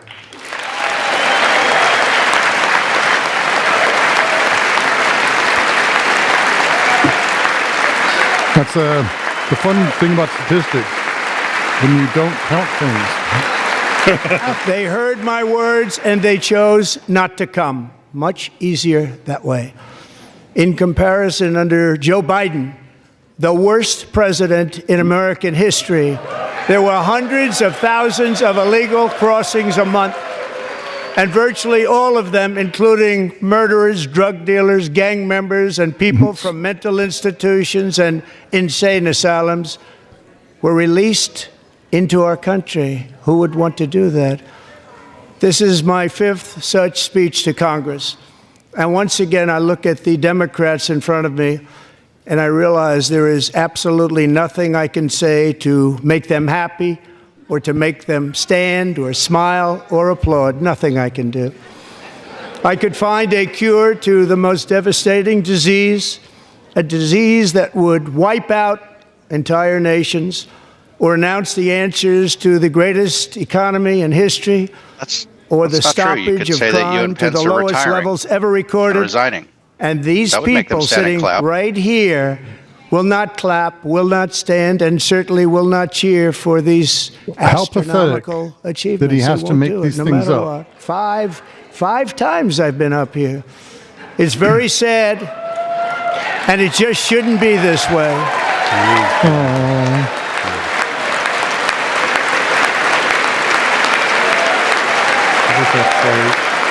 Musk steals, save Medicaid. Musk steals, save Medicaid. What are they holding out? Save Medicaid. They're a bunch of fucking cowards. That one dude's the only good person in there. For just this one night, why not join us in celebrating so many incredible wins for America? No. For the good of our nation, let's work together and let's truly make America great again.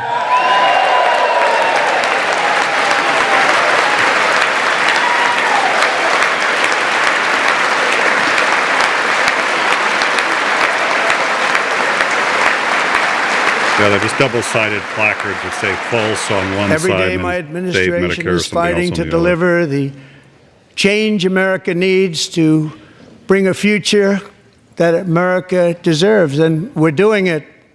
No, This you're is not. a time for big dreams and bold action. Upon taking office, I imposed an immediate freeze on all federal hiring, a freeze on all new federal regulations, and a freeze on all foreign aid. I mean, why would you cheer that? It just.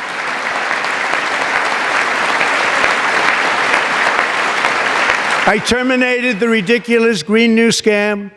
I withdrew from the unfair Paris Climate Accord, which was costing us trillions of dollars It wasn't that other at countries all. were not paying.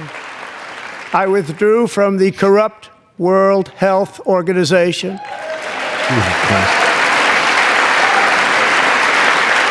And I also withdrew from the anti-American UN Human Rights Council. That's supervillain shit right We there. ended all of Biden's environmental restrictions that were making our country far less safe and totally unaffordable. Yeah, And that's the importantly, stuff. we ended the last administration's insane electric vehicle mandate, saving our auto workers and companies from economic destruction. That's amazing. All right, I'm going to pause it because it's been going for a while. Yeah, it's I was gonna supervillain say- shit, and they're all. You can probably just mute it for like the next 15 minutes while we opine, because they're going to be clapping for a little bit. Oh, This is just spectacle. I mean, my God. I've just- never liked the State of the Union. It's always just been a big spectacle, pat on my back, look what I've done. And you can get up there and just spout anything at all, whether it's true or not. If I can say one thing that I've always found fascinating is the first line. You're supposed to at some point say, and I can tell you the State of the Union is strong. That's like the line. That's the thing. I've watched every one of these. That's what that's Trump doesn't give a shit. He doesn't give a shit. And again, none of the stats he said are accurate at all. Yeah. Like just none of it is. It's all bullshit, and it's it doesn't matter. Just I would say leave it playing. Can you put on closed captions and we can just let it run? Let's leave it- Because this okay. is yeah, because there's nothing in this. Like yeah. it's not like we're gonna have stuff to critique. Hey, I have a To ready? unshackle Oh, it's a lie. our economy, Oh, it's a I lie. have directed that for every one new regulation, 10 old regulations must be eliminated. Just Oh like my I God, he did is in the my drunk guy very at the bar successful bitching about first the term. government. Every time they make a new law, they should be forced to get rid of 10 others. And in Isn't that that like first one of the term, we rules set when you're records playing on quarters? ending It's not one of the unnecessary standards. rules and regulations like no other president had done before. We ordered all federal workers to return to the office. They will either show up for work in person or be removed from their job. Which is insane. Hey, we care a lot about government spending. Let's make sure we spend money on real estate that we don't need. Oh, God damn. And we have ended weaponized government where, as an example, a sitting president is allowed to viciously prosecute his political opponent, like me. Yeah. How did that work out? Not too good. Not too good. I mean, 31 felony counts, so fairly successfully. I'm just because all of the people who are fans of him are really, really stupid. I mean, 31 felony And counts, I've right? stopped all Yeah. government censorship and brought back free speech in America. It's back. It's not. He literally talked about how he wants to fucking jail protesters. Elon And Musk 2 sent the days Department ago, of I Justice signed after an the order reporter who making revealed the English names of the DOGE official people. language of the United Like- States of America. It's all insane. It's incredible. It's the drunk guy at the bar. The drunk racist guy at the bar. Yeah, it actually does. It's reminding me of there's a renamed show. the Gulf of Mexico, the Gulf of America. And they're giving me Jesus. The Why Shameless. is that even a point? Why is Yeah. that even a point? I don't Because care. he has America's And dick lodged likewise, deep in his I throat. renamed for a great president, William McKinley, Mount McKinley again. Could you please tell me one of the accomplishments Beautiful of Alaska. President McKinley? We love Alaska. You got a mountain named Anyone? after him. We've ended the tyranny of so-called diversity, equity, and inclusion policies all across the entire federal government and indeed the private sector and our military. And our country will be woke no longer. Yeah.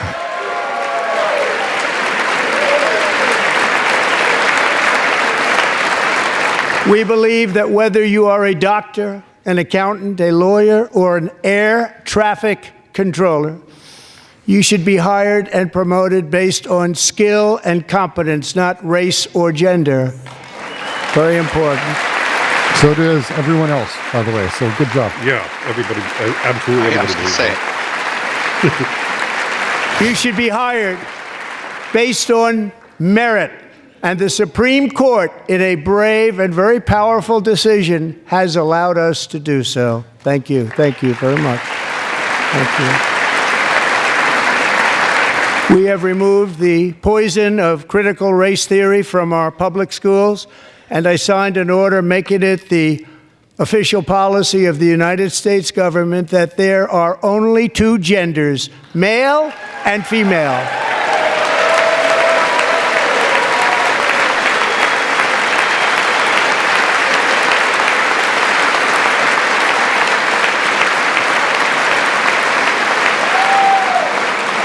I also signed an executive order to ban men from playing in women's sports. Can you imagine making a law for 4 people?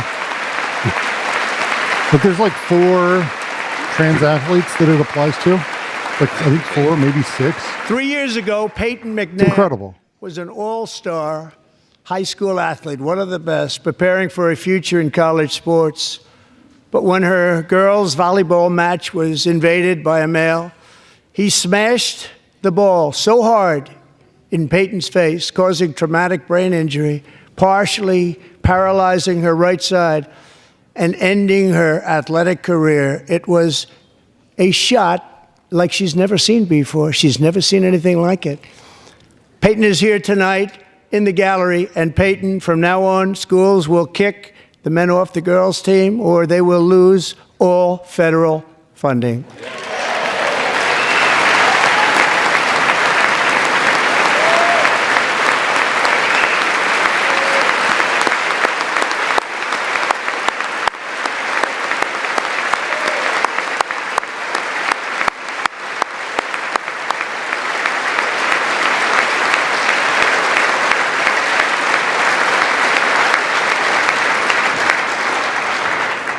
And if you really want to see numbers, just take a look at what happened in the women's boxing, weightlifting, track and field, swimming, or cycling, where a male recently finished a long-distance race 5 hours and 14 minutes ahead of a woman for a new record by 5 hours. Broke the record by 5 hours. It's demeaning for women, and it's very bad for our country. We're not going to put up with it any longer.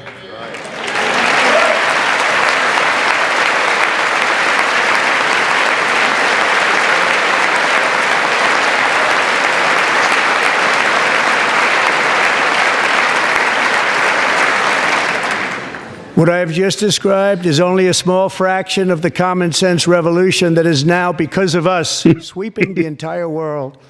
Common sense has become a common theme, and we will never go back. Never. Never going to let that happen. You might be right about that.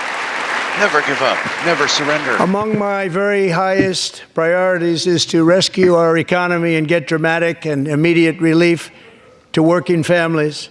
As you know, we inherited from the last administration an economic catastrophe and an inflation nightmare. Their policies drove up energy prices, pushed up grocery costs, and drove the necessities of life out of reach for millions and millions of Americans. They've never had anything like it. We suffered the worst inflation in 48 years, but perhaps even in the history of our country. They're not sure. As president, I'm fighting every day to reverse this damage and make America affordable again. Had the highest GDP of any country on the planet.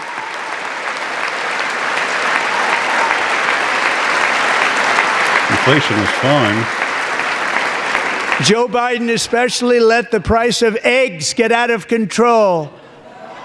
They're doing great now. Is out of control, and we're working hard to get it back down. Secretary, do a good job on that. You inherited Snarky snark, $2 super chat. We're cooked. Do a good job.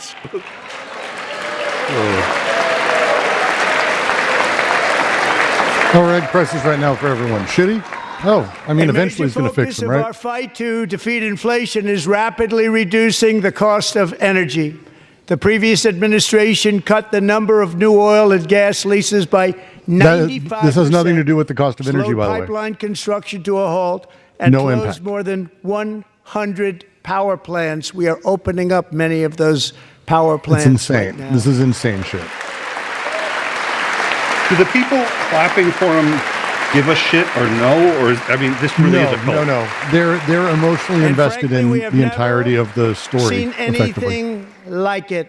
That's why on my first day in office, I declared a national energy emergency. He looks so serious. As you've heard me say many times, we have more liquid gold under our feet than any nation on earth, and by far. We produce more than any now nation on earth, I too. fully authorized the most talented team ever assembled to go and get it.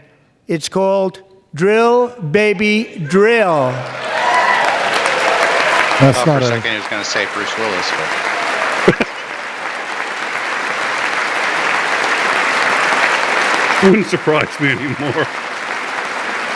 My administration is also working on a gigantic natural gas pipeline in Alaska, among the largest in the world, where Japan, South Korea, and other nations want to be our partner with investments of trillions of dollars each. There's never been anything like that one. It will be truly spectacular. It's all set to go. The permitting is gotten. And later this week, I will also take historic action to dramatically expand production of critical minerals and rare earths here in the USA.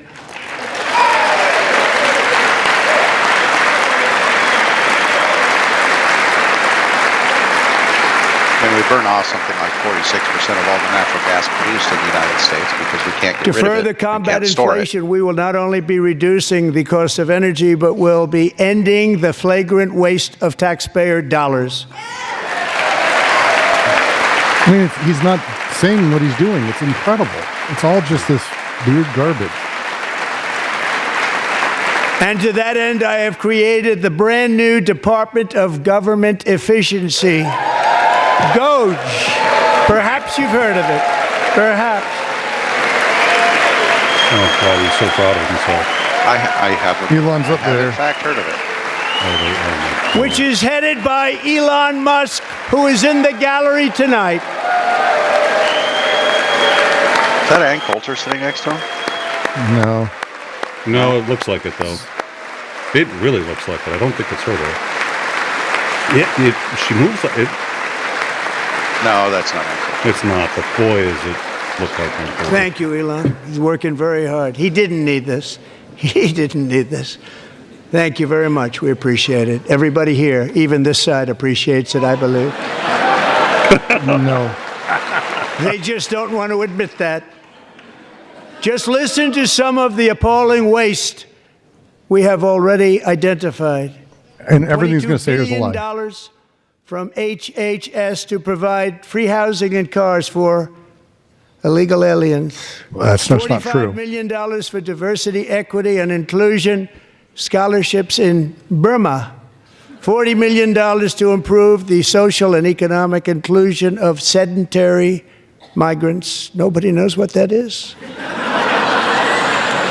$8 million I love how they to smile at their promote own retardation. LGBTQI+. Like it's unbelievable. in the African nation of Lesotho, which nobody has ever heard of. $60 million for indigenous peoples and Afro-Colombian empowerment in Central America. $60 million. $8 million for making mice transgender. That's just not This accurate. is real. No, it's not. $32 million for a left-wing propaganda operation in Moldova. $10 million for male circumcision in Mozambique. $20 million for the Arab Sesame Street in the Middle East. It's a program. $20 million for a program. $1.9 billion to recently created Decarbonization of Homes Committee, headed up, and we know she's involved. Just at the last moment, the money was passed over by a woman named Stacey Abrams. Have you ever heard of her? A $3.5 million consulting contract for lavish fish monitoring. $1.5 million for voter confidence in Liberia. $14 million for social cohesion in Mali.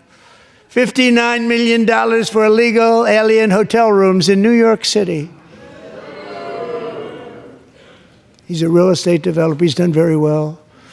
$250,000 to increase vegan local climate action innovation in Zambia. $42 million for social and behavior change in Uganda. $14 million for improving public procurement in Serbia. $47 million for improving learning outcomes in Asia. Yeah, the worst thing very well with learning. is all of this is very simple. What we're doing. Whatever you may think about any of these programs, let's just say he's not lying. $101 million for DEI Whatever you think, contracts at the mechanism is of Congress. Education. Yep. The most ever paid. Anything else Nothing even like it. is Under the Trump changing the fundamental administration, all structure of our these country scams, to the point of and they're making far it worse, but I irrelevant. didn't think it was appropriate So it doesn't, to talk again, about doesn't that. matter. They're so bad. Many more have been found out and exposed and swiftly terminated by a group of very intelligent, mostly young people, Nazis. headed up by Elon, and we Active appreciate Nazis. it. We found hundreds of billions of dollars of fraud.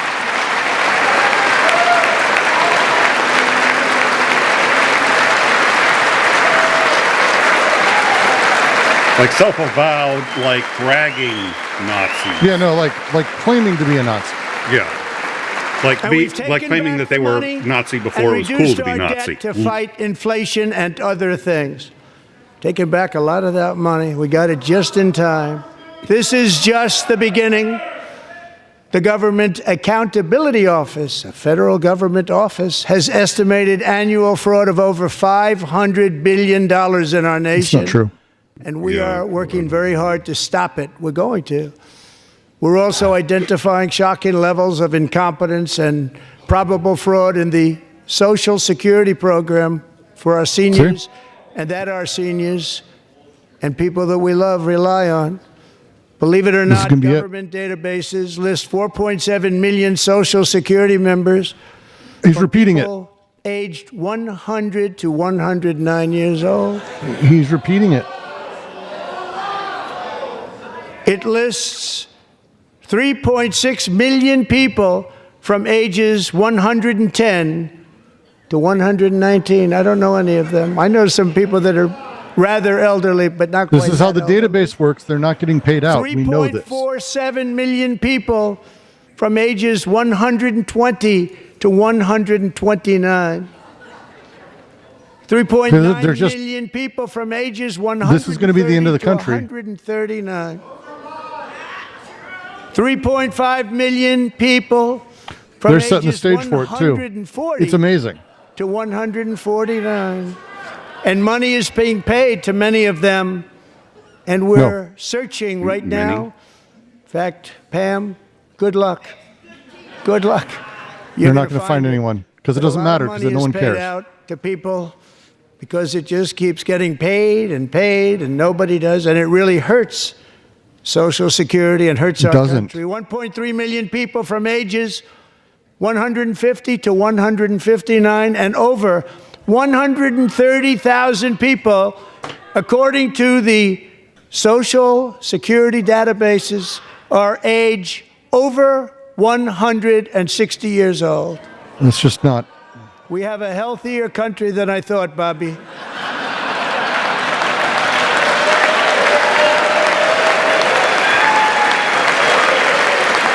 Learn to work the crowd better. Well, I mean, that's a clever joke, but I just wish it wasn't based on something that's been debunked. Including, to finish, 1,039 people between the ages of 220 and 229, one person between the age of 240 and 249, and one person is listed at 360 years of age. More than 100 years. More than 100 years older than our country. It's genuinely embarrassing that anyone is repeating this again and where again. that money's going. Like this And is it's not going to be pretty. By this is slashing how little all of the the fraud, truth matters waste, to and any of theft these we people. can find. We will defeat inflation, bring down mortgage rates, lower car payments, and We know grocery 67 prices, million protect checks our went out. seniors, and put more money in That's the it. pockets of American So we know none of those families. people got checks. Like that's the end of the story.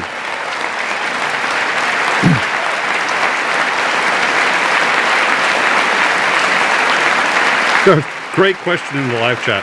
I wonder how they entered somebody in the database 350 years ago. And today, interest rates took a beautiful drop, big, beautiful drop. It's about time. And in the near future, I want to do what has not been done in 24 years, balance the federal budget. We're going to balance it. I mean, it's I mean, if you want to stop inflation, you need to raise interest rates, not lower them. I'm excited for guillotines. I want them to make a comeback. I think that would be really fun. I think it's worth doing the experiments of like, at what point With that does golden it? mind Are you we able have to not developed in control great your mouth and detail eyes? We what should do we that are experiment with every calling the person. Just gold test card, it. which goes on sale very, very soon. For $5 million, we will allow God, the this- most successful job-creating people from all over This the is world like to the most buy a insane path to shit. U.S. Yeah. citizenship. It's like the green card, but better and more sophisticated. And these people will have to pay tax in our country. They won't have to pay tax from where they came. Do you know how many people Money can that they've afford made, you wouldn't want that to are do but they multimillionaires have to pay outside of tax, America? create jobs. Thousands. They'll also be There's not that taking many. people out of colleges and paying for So it's them like, so that we this can does keep nothing. them in our country instead of having them being They'll be forced Russian out. oligarchs, if anything. Number one at the top school, as an example, being forced out and not being allowed to stay and create tremendous numbers of jobs and great success for a company out there. So while we take out the criminals, killers, traffickers, and child predators who are allowed to enter our country under the open border policy of these then people, elected the to Democrats, Congress. the Biden administration, the open border insane policies that you've allowed to destroy our country, we will now bring in brilliant, hardworking, job-creating people. It won't They're happen. gonna pay a lot of money, and we're going to reduce our debt. Why with would they do that? money. We have the most expensive employees on earth. Why would they come here to do this? It's just not feasible. It's an insane concept, and it just fundamentally shows that Americans he has no concept of how have business given works. us a mandate for bold and profound change. For nearly 100 years, the federal bureaucracy has grown until it has crushed our freedoms, ballooned our deficits, and held back America's potential in every possible way. The nation founded by pioneers and risk takers now drowns under millions and millions of pages of regulations and debt. Approvals that should take 10 days to get instead take 10 years, 15 years, and even 20 years before you're rejected. Meanwhile, we have hundreds of thousands of federal workers who have not been showing up to work. My administration will reclaim power from this unaccountable bureaucracy. There's so much oversight and we will that there's no restore oversight, True democracy right? to Is the- America again. There's too much oversight, but we have no But everyone's oversight. getting away with Everything's everything. corrupt. Yeah. But who's watching the watchers? It, again, Any doesn't matter. They're federal going after Social bureaucrat who Security. resists It's this over. change will be removed from office immediately. Because we are draining the swamp. It's very simple. And the days of rule by unelected bureaucrats are over. And then let me introduce Elon Musk. Yeah, did you hear the laughter? People are laughing People are laughing at him, and they probably should just keep laughing.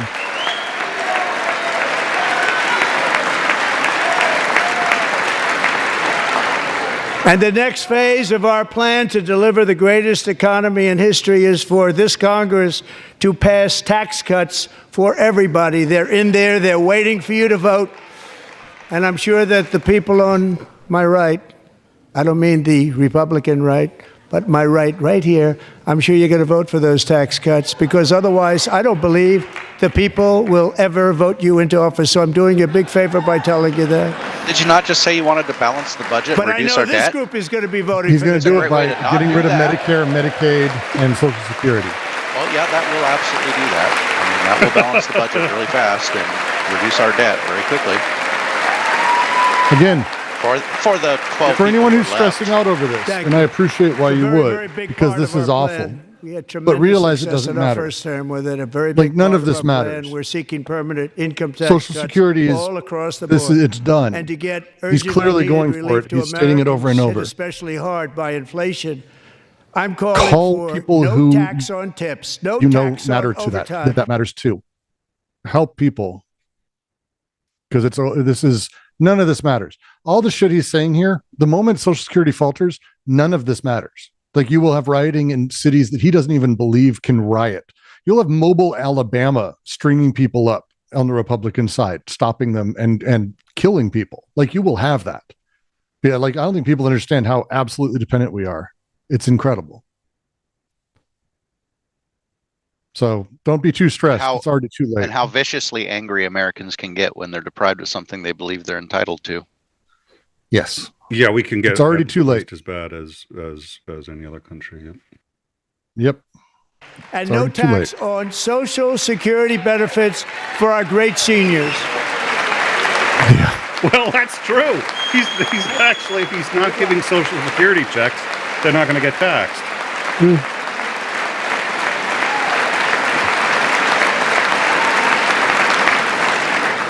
And I also want to make interest payments on car loans tax deductible, but only if the car is made in America.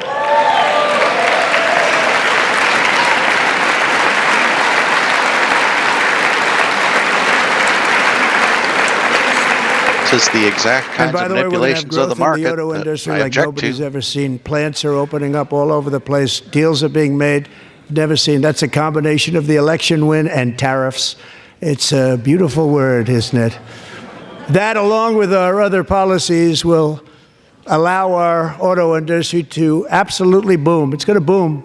Spoke to the majors today, all three. Well, it may, but just not in the way he and they're thinks. so excited. In fact, already numerous car companies have announced that they will be building massive automobile plants It's in not America. so much that the with economy is Honda going to just boom. It's the announcing a new economy's plant going in to Indiana, go boom. one of the largest anywhere in the world.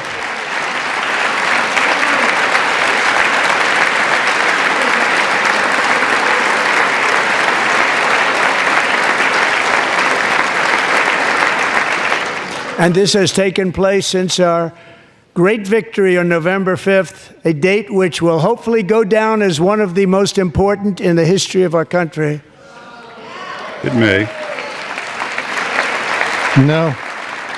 In addition, as part of our tax cuts, we want to cut taxes on domestic production and all manufacturing. And just as we did before, we will provide 100% expensing. It will be retroactive to January 20th, 2025. And it was one of the main reasons why our tax cuts were so successful in our first term, giving us the most successful economy in the history of our country, first term. We had a great first term. Fucking insane, man. If you don't make your product in America, however, under the Trump administration, you will pay a tariff, and in some cases, a rather large one. Other countries have used tariffs against us for decades, and now it's our turn to start using them against those other countries. On average, You mean the American people will European pay some Union, tariffs? China, Brazil, India, Mexico, and Canada, have you heard of them? And countless other nations charge us tremendously higher tariffs than we charge them. It's very unfair. India charges us auto tariffs higher than 100%. China's average tariff on our products is twice what we charge them. And South Korea's average tariff is 4 times higher. Think of that, 4 times higher. Who cares? And we give so much. You want us to become like India? In so many other ways. I've been. South Korea, that means those people in those countries are paying those tariffs if they buy American goods. This system is not fair to the United States and never was. And so on April 2nd, it's pretty fair. I wanted to make it April 1st, but I didn't want to be accused of April Fool's Day. That's not, just one day cost us a lot of money. But we're going to do it in April. I'm a very superstitious person. April 2nd, reciprocal tariffs kick in. And whatever they tariff us, genuinely, this is Joker mode. Tariff them. That's reciprocal. Reciprocal tariff response is like fucking crazy. We will tax them. That'll eliminate trade to so many countries so quickly. It's amazing. Monetary tariffs to keep us out of their market, then we will do non-monetary barriers to keep them out of our market. There's a lot of that too. They don't even allow us in their market. We will take in trillions and trillions of dollars and create jobs like we have never seen before. I did it with China and I did it with others, and the Biden administration couldn't do anything about it because there was so much money they couldn't do anything about it. We have been ripped off for decades by nearly every country on earth, and we will not let that happen any longer.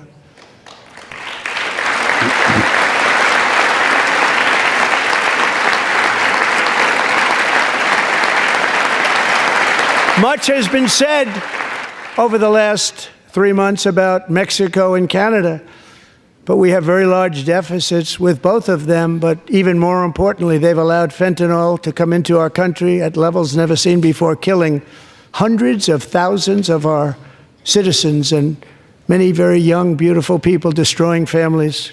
Nobody's ever seen anything like it. They are in effect receiving the quintessential evil guy twirling his mustache going, "Whoa, we shall let it go into the United States." To Mexico of hundreds of billions of dollars, and the United States will not be doing that any longer. We're not going to do it any longer.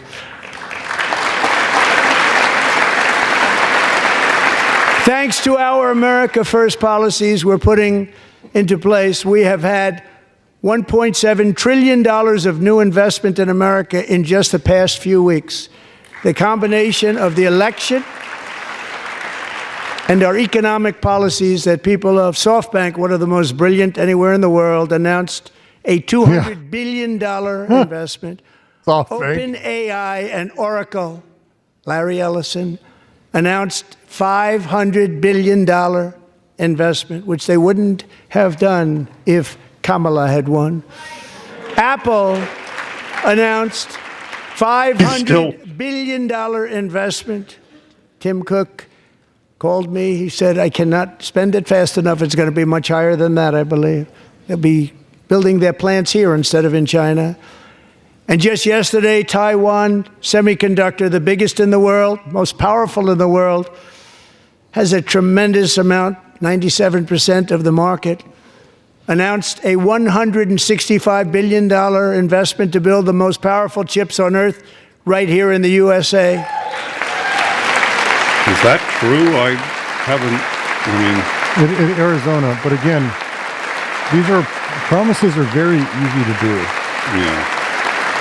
And we're not giving them any money. Your CHIPS Act is a horrible, horrible thing. We give hundreds. But you are exempting them from tariffs, which is what they want short term. It doesn't mean a thing. They take our money and they don't spend it. All that meant to them, we're giving them no money. All that was important to them was they didn't want to pay the tariffs, so they came and they're building, and many other companies are coming. We don't have to give them money. Yeah. We just want to protect. Just promising that, and all these developments that they're talking about, like they're not going to build a silicon chip manufacturing base in Phoenix, in Arizona, in the next 4 years. CHIP Act and whatever's left over Mr. Speaker, kick that you can should down the use road. it to reduce Well, debt. Holy Spackle points out too, yeah, Or they're any other probably reason you want making to. the promise with the idea that everything's going to crash and they'll be able to pay you $7.25 an hour.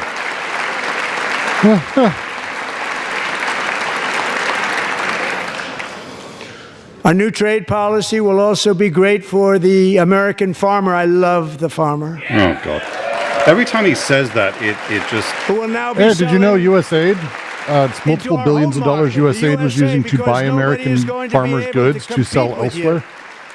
So it was actually Because aiding the there's farmer, and so Trump actually goods is that come in decimating from the American farmers right other now. countries and companies. They're really in a bad position in so many different ways. They're uninspected. They may be very dirty and disgusting, and they come in and they pour in, and they hurt our American farmers. The tariffs will go on agricultural product coming into America, and our farmers, starting on April 2nd, it may be a little bit of an adjustment period. We had that before when I made the deal with China, $50 billion of purchases, and I said, just bear with me, and they did. They did. Probably Yeah, he have had to to bear bail with them out me of that catastrophe. again, and this will be even better. That was great. The problem with it was that Biden didn't enforce it. He didn't enforce it. $50 billion of purchases, and we were doing great, but Biden did not enforce it, and it hurt our farmers. But our farmers are going to have a field day right now. It's not a So thing. to our It's unbelievable. farmers, have a lot of fun. I love you too. I love you too. It's all going to happen. He's already fucked you, and it doesn't matter. Enjoy. And I have also imposed a 25% tariff on foreign aluminum, copper, lumber, and steel, because if we don't don't have, need as an those. example, steel and lots of other things, we don't have a military, and frankly, we just won't have a country very long. Here today is a proud American steelworker, fantastic person from Decatur, Alabama, Jeff Denard. Has been working at the same steel plant for 27 years in a job that has allowed him to serve as the captain of his local volunteer fire department, raise 7 children with his beautiful wife, Nicole, and over the years provide a loving home for more than 40 foster children. So great, Jeff.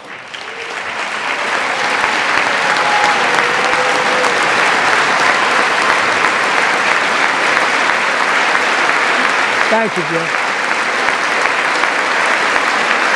Thank you, Jeff.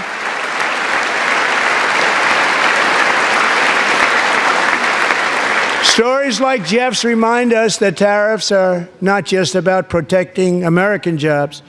They're about protecting the soul of our country. Tariffs are about making America rich again and making America great again, and it's happening, and it will happen rather quickly. There'll be a little disturbance, but we're okay with that. It won't be much. No, you're not. Oh. We are literally the richest country in the world already. And look where Biden took us, very low, the lowest we've ever been. Jeff, I want to thank you very much. And I also want to recognize another person who has devoted herself to foster care community. She works so hard on it.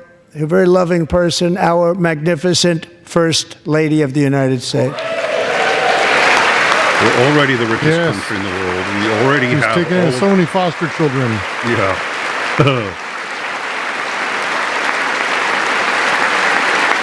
We're doing so well, we need to make ourselves great again.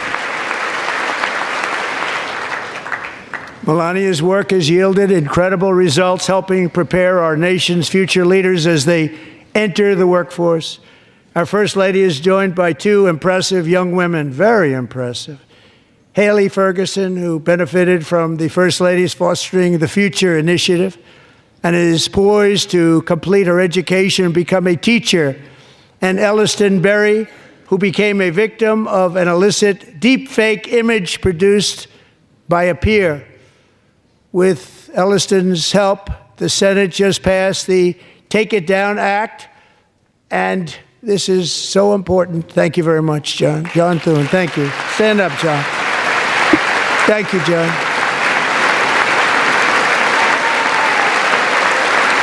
Thank you all very much.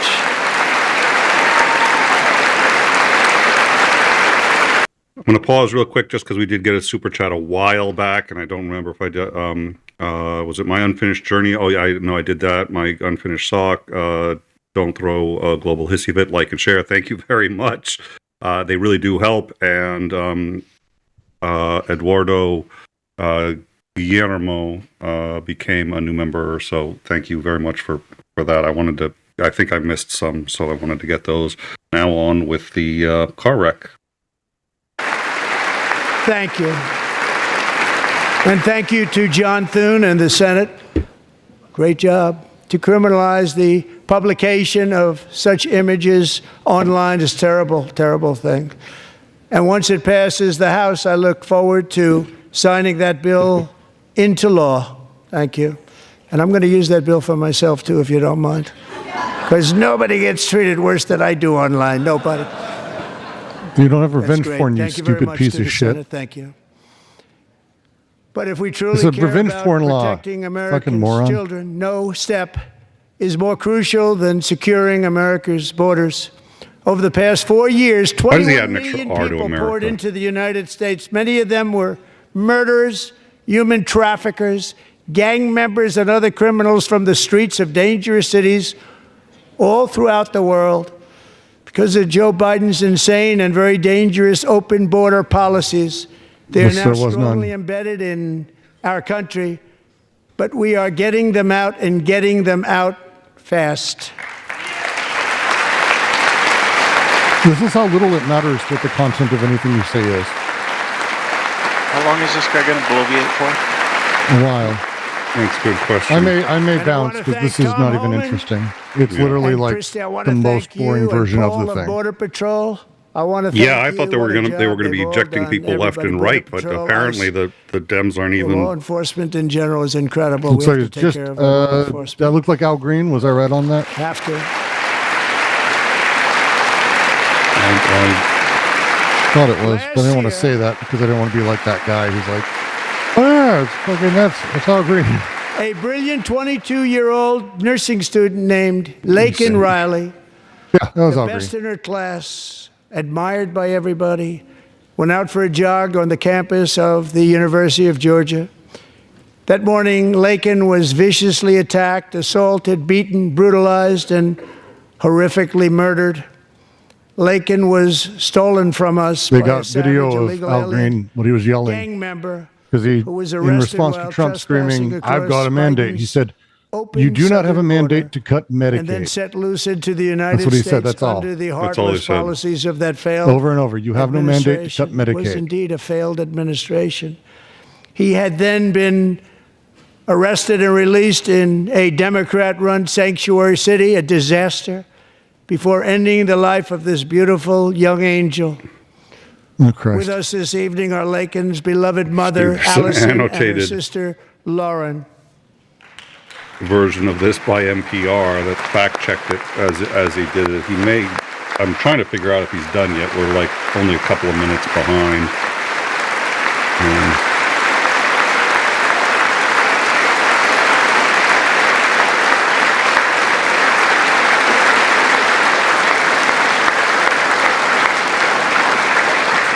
Last year, I told Laken's grieving parents that we would ensure their daughter would not have died in vain. That's why the very first bill I signed into law as your 47th president mandates the detention of all dangerous criminal aliens who threaten public safety. It's a very strong, powerful act.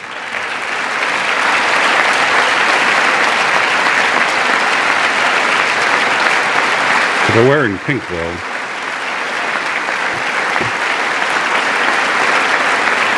It's called the Laken-Riley Act. So Allison and Lauren, America will never, ever forget our beautiful Laken God damn, Hope just- Riley. There's just nothing. So the AP fact check thing, is there anything he said that's true? That's a good question. Let me. Let's see. NPR annotated fact check. Thank you very much. Unlawful border crossings. Since taking office, my administration has launched the most sweeping border and immigration crackdown in American history, and we quickly achieved the lowest numbers of illegal border crossers ever recorded. Thank you.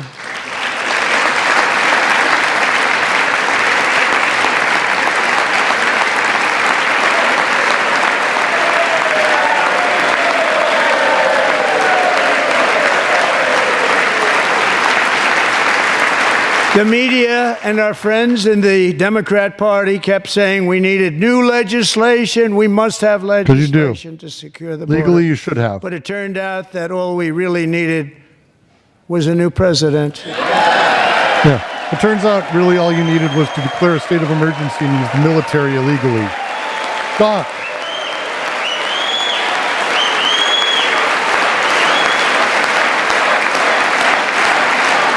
God, they're just the worst. How sad. Thank you. So, Joe Biden didn't just open our borders; he flew illegal aliens over them to overwhelm our schools, they hospitals, and they didn't confirm communities anything he throughout the said. country. Yeah, Entire that's what I towns figured. like Aurora, Colorado, and Springfield, Went over, Ohio, buckled under the weight he's of bringing the back migrant up. occupation and Oh, my God. corruption like nobody's ever seen before. Beautiful towns destroyed. Now, just as Colfax was a shithole my entire life, thank we are you. achieving the great liberation of America. I'm born and raised in Colorado, Denver.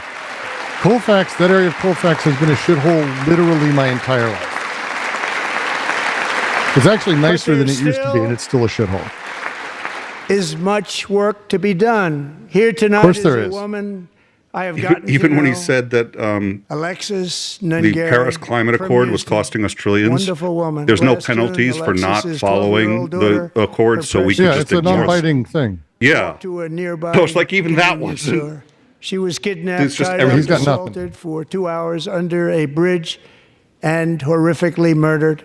I do think Arrested there was a and president charged named with this Washington heinous once. crime are 2 illegal alien monsters from Venezuela, released into America by the last administration through their ridiculous open border.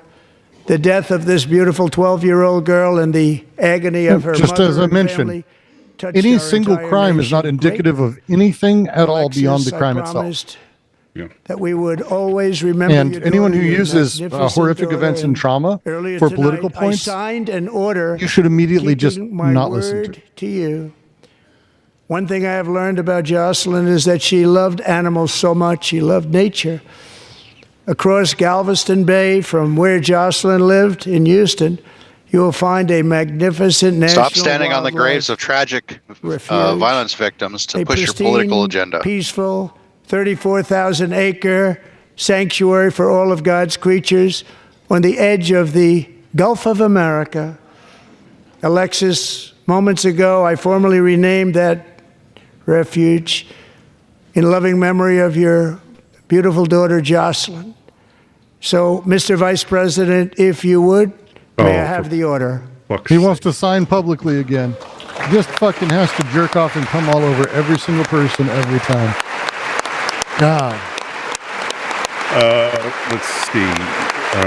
From B. So He fucking could eat pathetic. a dog in Springfield in the middle of a speech and they'll cheer.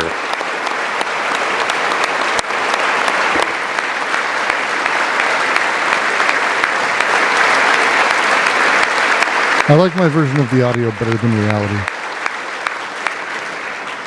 Just Thank you like I very get one much. clap, one All person 3 clapping at the peak, savages which is charged great. with Jocelyn and Lakin's murders were members of the Venezuelan prison gang, the toughest gang they say in the world, known as Tren de Aragua. 2 weeks ago, I officially designated this gang, along with MS-13 and the bloodthirsty Mexican drug cartels, as foreign terrorist organizations.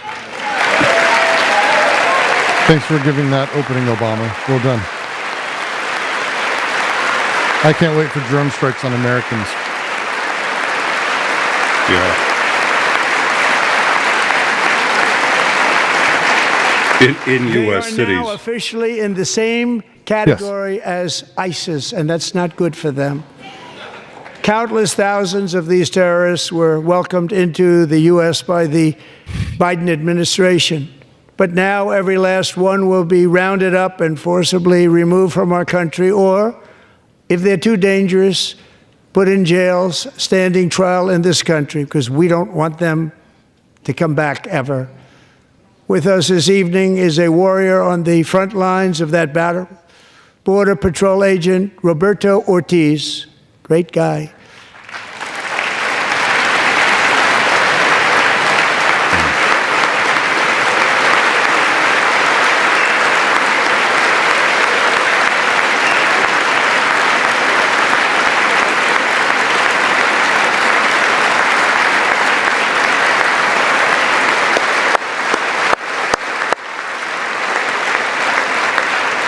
In January, Roberto and another agent were patrolling by the Rio Grande near an area known as Cartel Island. Doesn't sound too nice to me. When heavily armed gunmen started shooting at them, Roberto saw that his partner was totally exposed, at great danger, and he leapt into action, returning fire and providing crucial seconds for his fellow agent to seek safety, just barely. I have some of the prints of that event, and it was not good. Agent Ortiz, we salute you for your great courage and for your line of fire that you took, and for the bravery that you showed. Tell when he goes we off honor you, script. and we will always honor you. Thank you, Roberto, very much.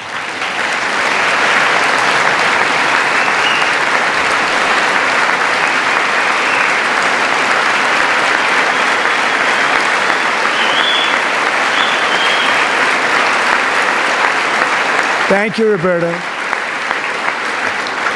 And I actually got to know him on my many calls to the border. He's a great, great gentleman. The territory to the immediate south of our border is now dominated entirely by criminal cartels that murder, rape, torture, and exercise total control. They have total control over a whole nation, posing a grave threat to our national security. The cartels are waging war on America, and it's time for America to wage war on the cartels, which we are doing.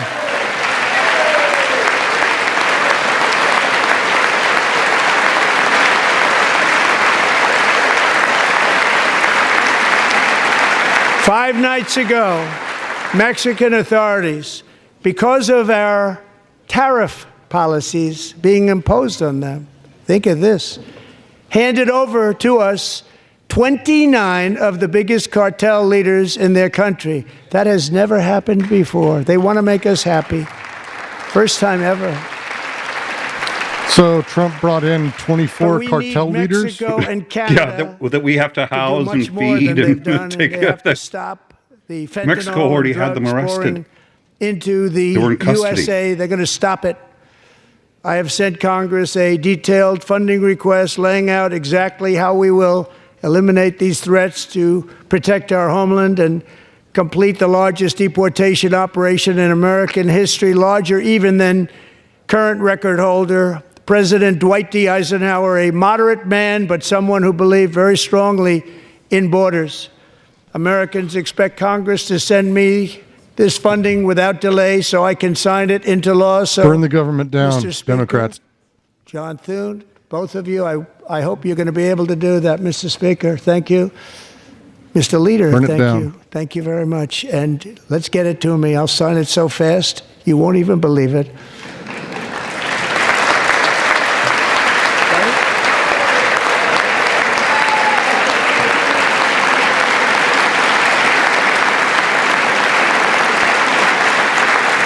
And as we reclaim our sovereignty, we must also bring back law and order to our cities and towns. By kidnapping citizens from mommy buses and having them go before courts that don't have any records.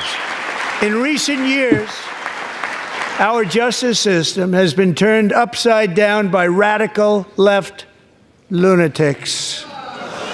Many jurisdictions virtually ceased enforcing the law against dangerous repeat offenders while weaponizing law enforcement against political opponents like me.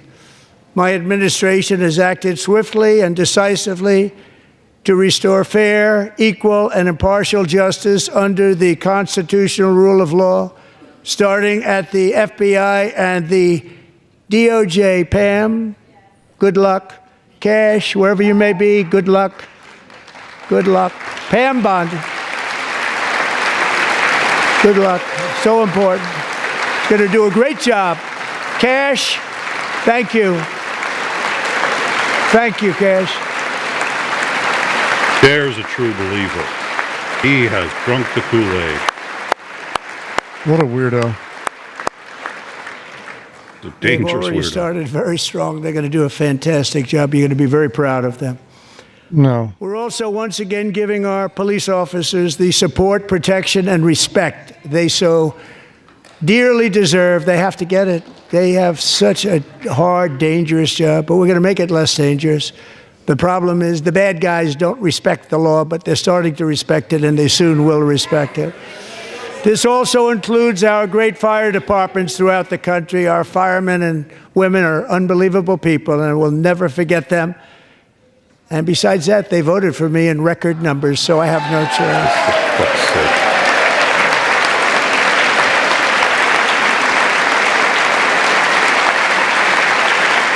Yeah, the prohibition or the reduction of swearing is officially New York off for this police show. officer I don't think any of us will be Jonathan able to. Diller, unbelievably wonderful person and a great officer, was gunned down at a traffic stop on Long Island. I went to his funeral. The vicious criminal charged with his murder had 21 prior arrests, and they were rough arrests, too. He was a real bad one. The thug in the seat next to him had 14 prior arrests and went by the name of Killer. He was Killer. He killed other people, they say, a lot of them. I attended Officer Diller's service, and when I met his wife and one-year-old son, Ryan, it was very inspirational, actually. His widow's name is Stephanie, and she is here tonight. Stephanie, thank you very much, Stephanie. Thank you very much.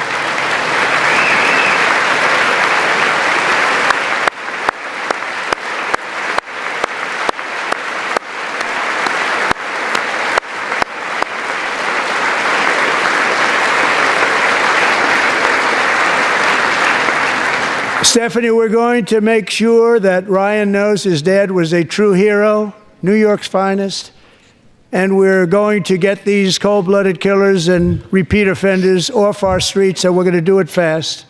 Got to stop it. They get out with 28 arrests. They push people into subway trains.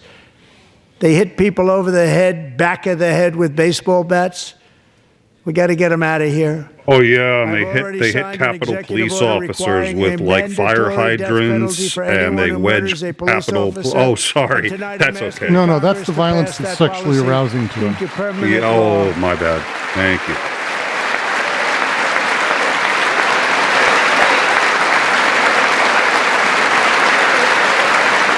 And the suicides don't count anyway, because, you know, I'm also asking psychology isn't a thing. for a new crime bill getting tough on repeat offenders while enhancing protections for America's police officers. How many so laws they has he can do their broken? jobs without fear of their lives being totally destroyed.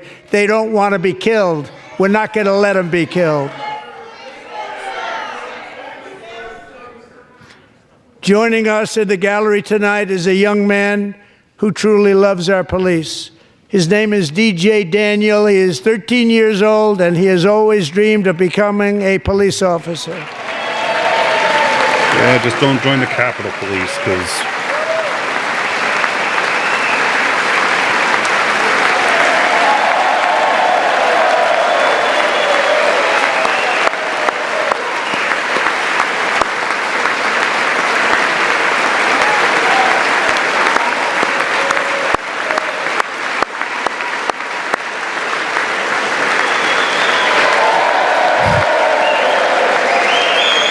he looks terrified.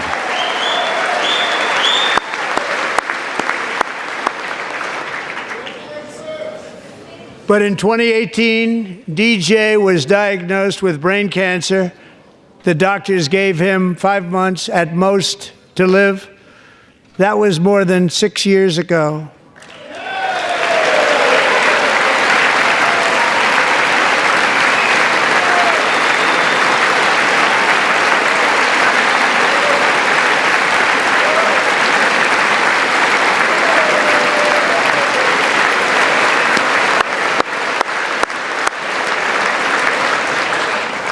Since that time, DJ and his dad have been on a quest to make his dream come true, and DJ has been sworn in as an honorary law enforcement officer, actually a number of times. The police love him, the police departments love him. And tonight, DJ, we're going to do you the biggest honor of them all. I am asking our new Secret Service Director, Sean Curran, to officially make you an agent of the United States Secret Service.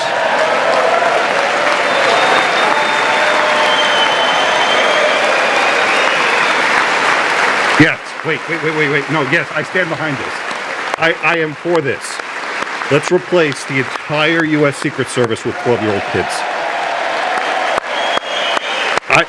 That's a great plan. That's a really good plan. I wonder if he's actually going to get the salary. We'll pay them as much as they want, just they have to be 12 years old and under. And they have to be assigned to presidential detail. That's all I'm saying.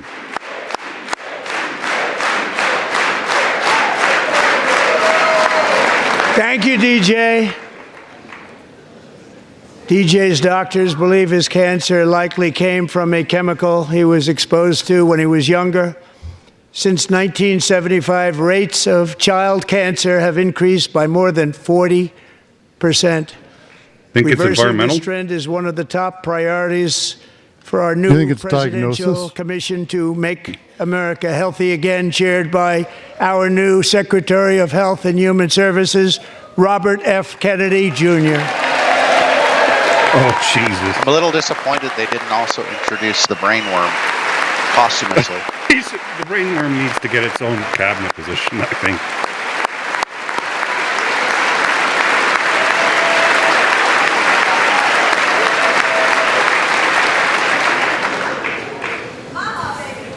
With the name Kennedy, you would have thought everybody over here would have been cheering. How quickly they forget. God, he's just the worst, man.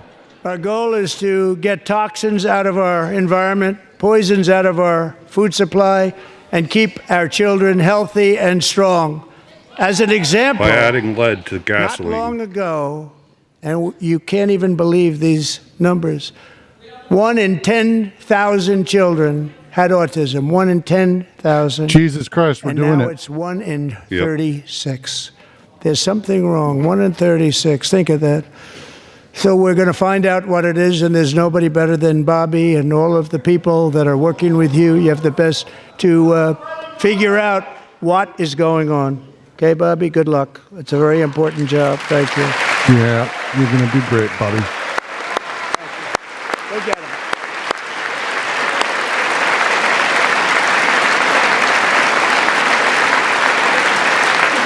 Thank you. My administration is also working to protect our children from toxic ideologies in our schools. A few years ago, January Littlejohn and her husband discovered that their daughter's school had secretly socially transitioned their 13-year-old little girl. Teachers and administrators conspired to deceive January and her husband. Yeah, while that's exactly what encouraging happened. her You daughter to fucking use a new psychotic. name and pronouns. They, them pronoun, actually, all without telling January, who is here tonight and is now a courageous advocate against this form of child abuse. January, thank you. Thank you. Thank you very much.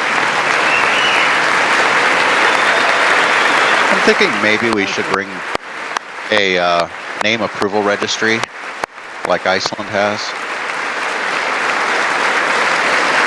Thank you. Stories like this are why, shortly after taking office, I signed an executive order banning public schools from indoctrinating our children with transgender ideology.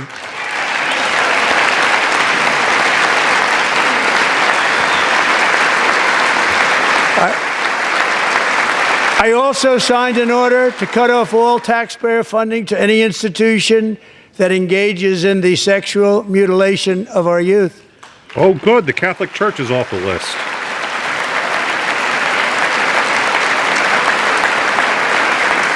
And now I want Congress to pass a bill permanently banning and criminalizing sex changes on children and forever ending the lie that any child is trapped in the wrong body.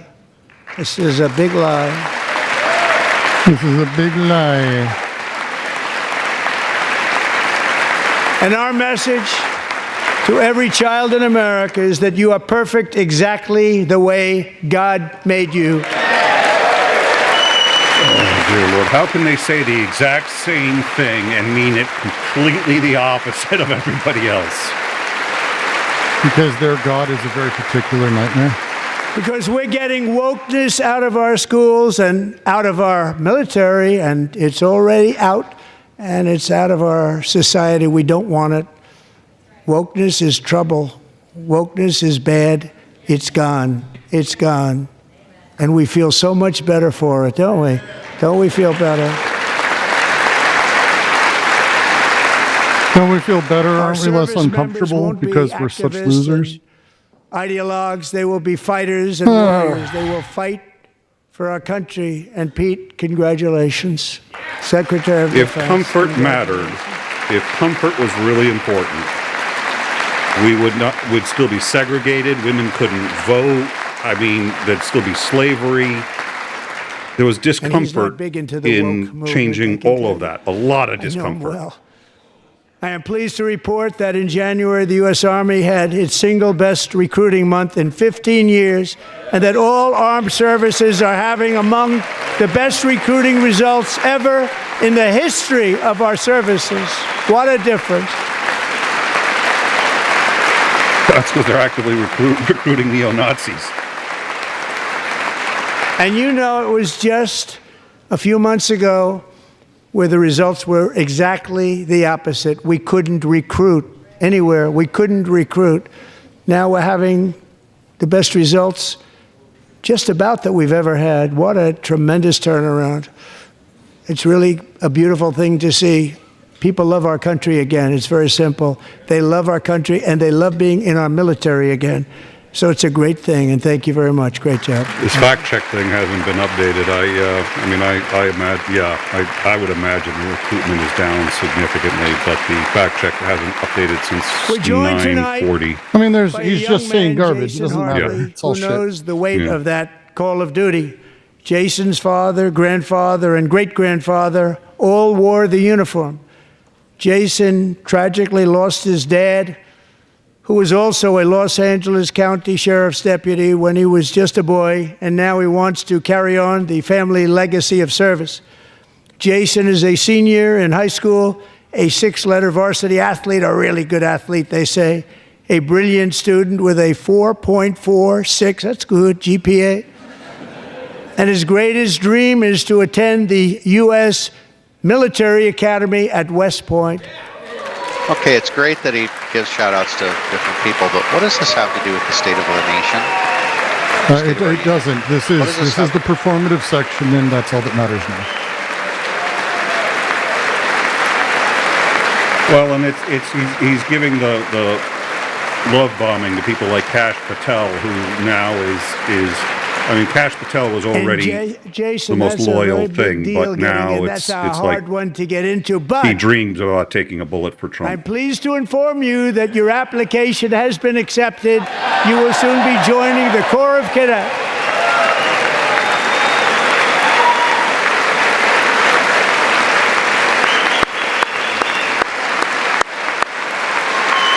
It's like the Miss America pageant. Yeah, basically. Yeah.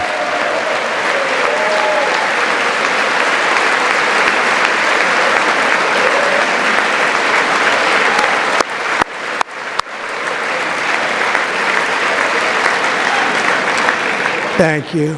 Jason, you're going to be on the long gray line, Jason.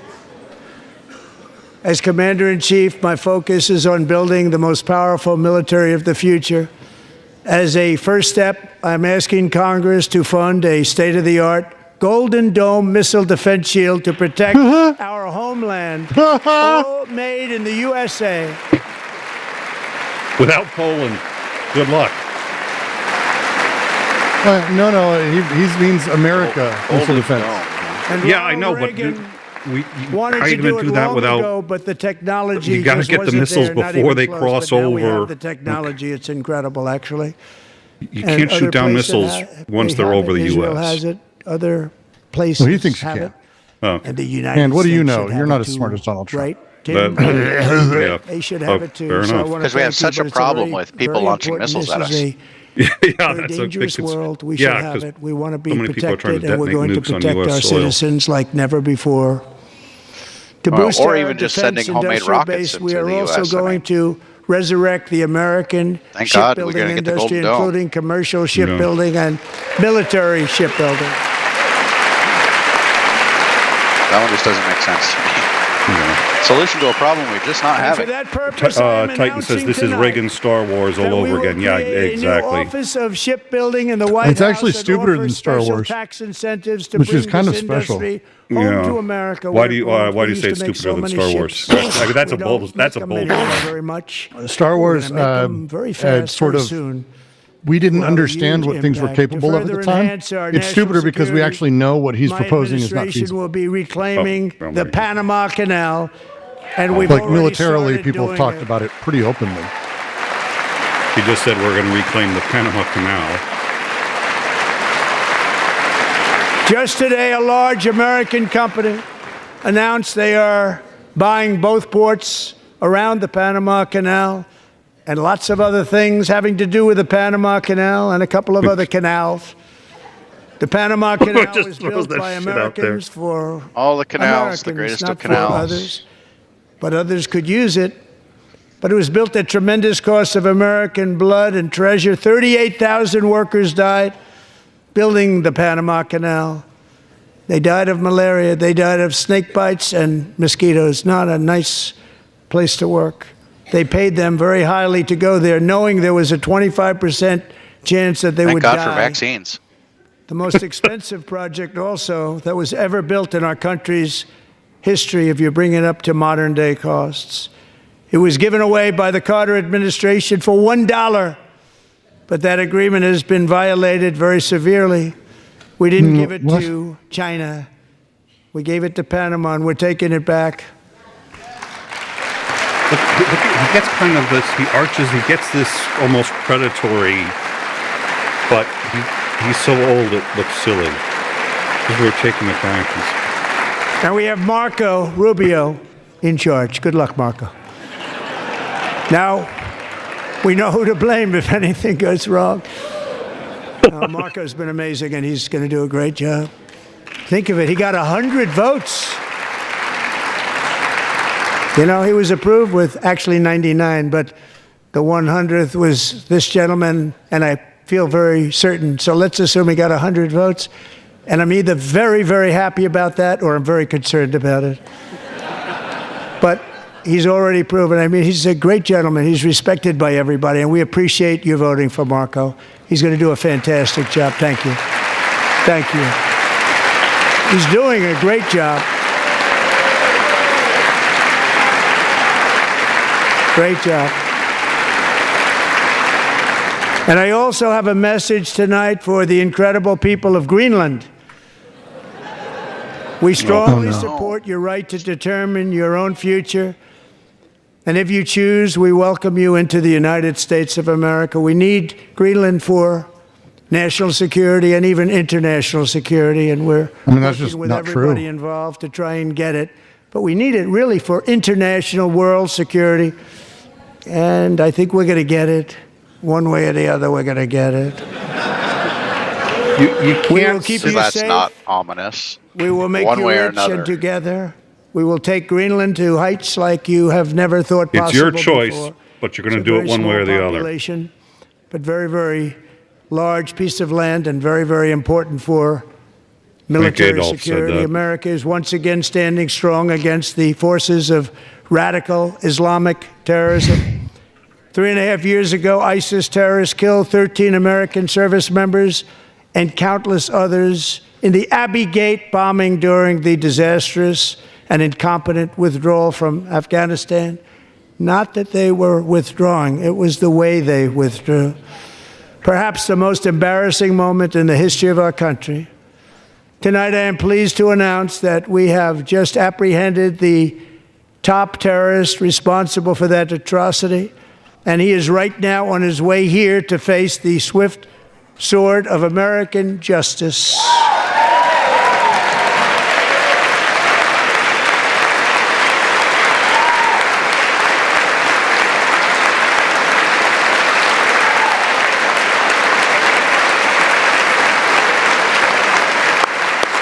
I thought he wanted to kick terrorists out of our country, not bring them in.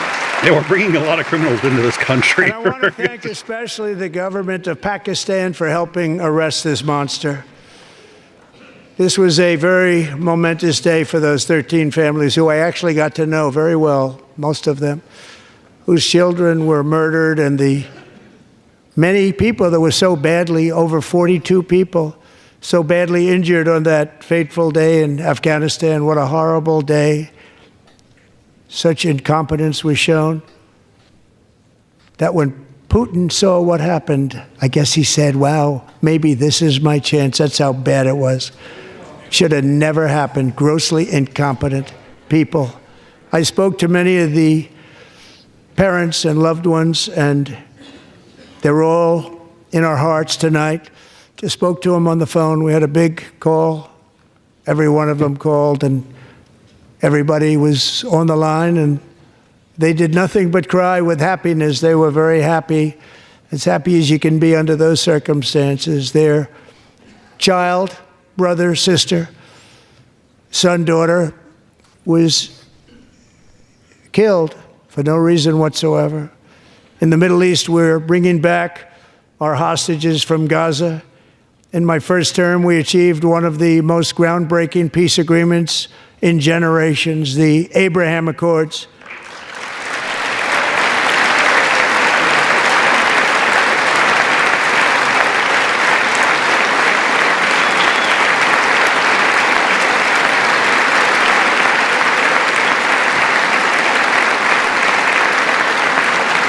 Well, And this now is a we're big going to fucking build nothing, on man. that foundation to create a more peaceful and prosperous future for the entire region. A lot of things are happening in the Middle East. People have been talking about that so much lately No, they with haven't. everything going on with Ukraine and Russia. But a lot of things are happening in the Middle East. It's a rough neighborhood. Ukraine's in the Middle actually. East, I guess. I'm also Good. working tirelessly to end the savage conflict in Ukraine. Millions of Ukrainians and Russians have been needlessly killed or wounded in this horrific and brutal conflict with no end in sight.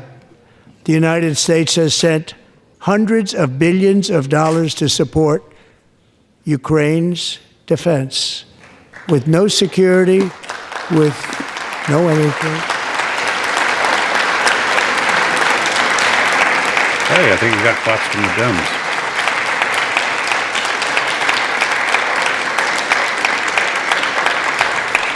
Do you want to keep it going for another 5 years? Yeah, you would say Pocahontas says yes.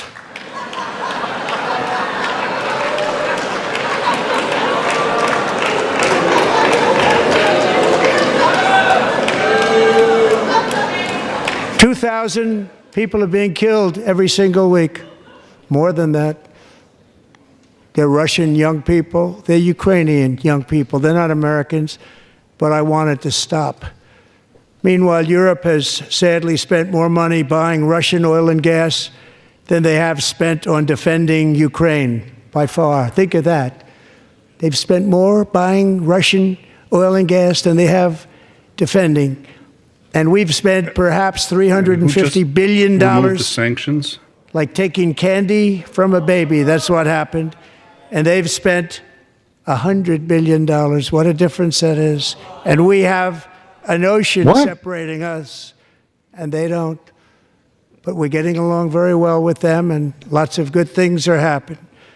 Biden has authorized more money in this fight than Europe has spent by billions and billions of dollars. It's hard to believe that they wouldn't have stopped it and said at some point, come on, let's equalize. You got to be equal to us. No, they wouldn't do that. They're smaller than we Earlier are. today, I received an important letter from President Zelensky of Ukraine. The letter reads, Ukraine is ready to come to the negotiating table as soon as possible to bring lasting peace closer. Nobody wants peace more than the Ukrainians, he said. My team and I stand ready to work under President Trump's strong leadership to get a peace that lasts. We do really value how much America has done to help Ukraine maintain its sovereignty and independence. Could you publish that letter, please? On minerals I'd really and like to know if security, it actually Ukraine says is that. ready to sign it at any time that is convenient for you. I appreciate that he sent this letter, just got it a little while ago. Simultaneously, we've had serious discussions with Russia and have received strong signals that they are ready for peace. Wouldn't that be beautiful? Wouldn't that be beautiful? Wait, what? Russia's ready for peace? Well, they could have peace right now. Yeah. Like tomorrow, they could have turn around peace. and walk away. Wouldn't that be beautiful?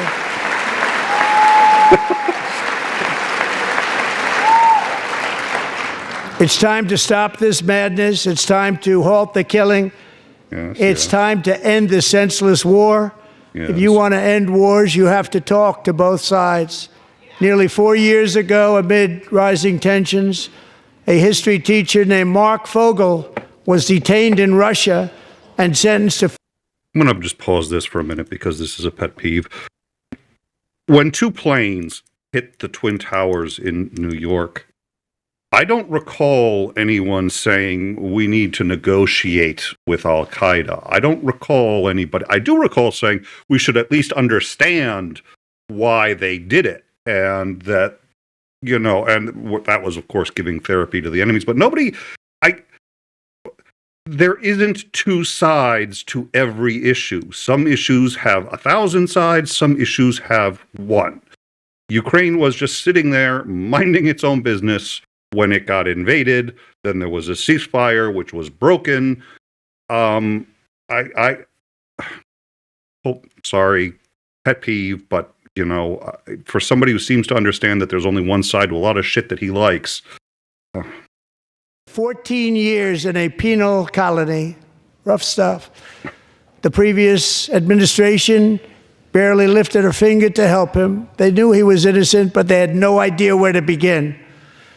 But last summer, I promised his 95-year-old mother, Malphine, that we would bring her boy safely back home.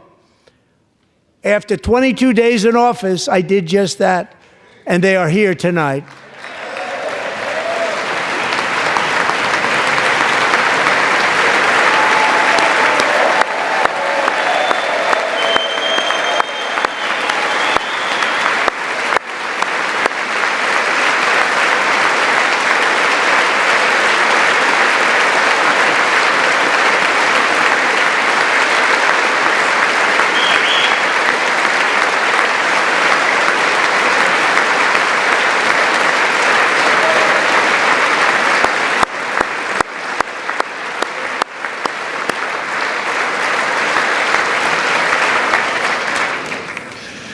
To Mark and his great mom, we are delighted to have you safe and sound and with us. As fate would have it, Mark Fogel was born in a small rural town in Butler, Pennsylvania. Have you heard of it? Where his mother has lived for the past 78 years. I just happened to go there last July 13th for a rally. That was not pleasant. And that is where I was he an anchor baby? met his beautiful mom right before I walked onto that stage. Just saying, he was born here. He must be And a I citizen. told her I would not forget what she said about her son. And I never did I? Never forgot. Less than 10 minutes later, at that same rally, gunfire rang out, and a sick and deranged assassin unloaded 8 bullets from his sniper's perch into a crowd of many thousands of people. My life was saved by a fraction of an inch, but some were not so lucky. Corey Comparator was a firefighter, a veteran, a Christian, a husband, a devoted father. You still can't say the name right, man. And above all, a protector. when the sound of gunshots pierced the air. It was a horrible sound. Nick, it's been fun. I'm Corey slowly knew dying here. instantly I get it. what I it was understand. and what to do. Let me pause this for a second. He We are threw going to himself continue on it top of his as much as it hurts, but I really do appreciate you coming by, and anything you wanted to say before you bail. Find people who you love who are on Social Security and talk to them and see what they need in the next 30 days. All right. That's from Brooks, one of the smartest people I know. Thank you very much for coming. It's always a genuine pleasure. All right. So, see you, Xandering. Bye, Nick. Bye. So, yeah. All right. So I guess I can't give the president too much flack for mispronouncing names. I mean, you never get names right, so yeah. Of course, I mean, there is a pretty big difference between you running a YouTube news show and the president who has tons of advisors to tell him exactly how to pronounce a name. But I mean, you have made it impossible because you can't pronounce names either for me to criticize the president when he gets names wrong. I think I got Eduardo 𝐍𝐤𝐜𝐿 correctly, who I'll get to in a second. Brooks is one of the smartest people I know, so it's take what he says quite seriously, and that's why we invited him. I will be honest with you. I have thought several times of stopping this because this is insanity, and we all get the point. The problem is, I genuinely believe in education, and I believe that means going through the exercise of listening to everything that this lunatic is going to fucking say. Brooks's excellent point about Social Security notwithstanding, so we are absolutely going to continue until he finishes. Yeah, I don't want to hear it. I don't want to hear it. I do not begrudge anybody who's bailed. And by the way, I know there are other people who are streaming, so if you decided to stick with us, thank you. Thank you very much. That genuinely helps and is considering there are other people streaming this, it's a privilege that you've chosen to be with us when you could other channels. So thank you very much. We will be continuing it. We've had a few, Eduardo 𝐍𝐤𝐜𝐿 became a new member. Thank you. He also donated 20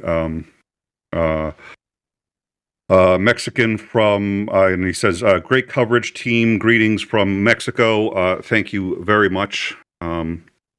Titan just said, Brooks is smarter than I am, and I don't say that about many people. Yeah, there's, we are always delighted to have him on, and he needs to be taken seriously. He's really, and he's just a good, it's usually when you find really smart people, they're assholes. I'm sorry, just they know they're smart, and so they're just like, I know I'm smart, and by the way, I've been guilty of that more than once myself. So this is I'm aware, but he's genuinely a really great guy. I don't know what your thoughts are, Xander. Oh, hold on one second. Dunk on you, $20. It's an honor. Slava Ukraini. It is for us as well. So thank you very much. I came for the highbrow coverage. Wizard of Oz. Yeah, well, it's we're doing our best. There's been more swearing than I'd like. Abu, who runs our marketing, has been like, if you could lower the swearing, I'd really appreciate it. And I was like, yeah, no problem. It's been a problem. It's really been a problem. It has been much more of a challenge than I anticipated. Anyways, any thoughts on Xandering on Brooks before we go back to the napalm fueled dumpster fire that is this nuclear wasteland nightmare? He has fascinating views on the things that are going around in the state of the country in general. And even if we don't agree, I think that he does a great job in explaining and making the arguments for his positions. And I really appreciate his views on things. Well, and he and I do disagree on occasion, but you and he disagree more often, so I can't speak to this as well as you might. It seems to me that he's genuine about listening to people with whom he disagrees. Yeah, he doesn't just, oh my God, you disagree with me, ergo you're just some put pejorative in here. He's like, okay, I hear what you're saying, but this, and this. It's like, oh goodness, trade, go away. So yeah, he's really good about listening and then actually engaging in the argument and saying, I'm not just going to get mad at you about this and call you names. No, let's have this discussion. So I greatly appreciate that. And it's really good to get that kind of a diverse view, because he can bring a lot of things up, a lot of points up that I'm like, I guess I never really thought of it that way, or never even considered that as being even relevant. And so I love getting his point of view on things. He's got his own channel. He's also on President Sundays a lot. I've seen Titan dropping those links. Hopefully he'll drop Sundays in a minute if he hasn't done it in a little while. Go check them out, and do thank Brooks for coming on here, because I really do appreciate it. I know he knows that, but he's he's almost family as far as I'm concerned. As Andering commander, he's just one of those. He's basically, there aren't very many shows where I'd say, no, Brooks, we're okay. If he volunteered, I'd be like, come on in. So, all right. So having said that, let us continue with this. And like I said, we're going to finish it to the end. I think there's value in finishing it, so we're going to finish it. Wife and daughters, and shielded them from the bullets with his own body. Corey was hit really hard. You know the story from there. He sacrificed his life to save theirs. 2 others, very fine people, were also seriously hit. But thankfully, with the help of 2 great country doctors, we thought they were gone and they were saved. So those doctors had great talent. We're joined by Corey's wife, Helen, who was his high school sweetheart, and their 2 beloved daughters, Allison and 𝐒𝐚𝐬. Thank you.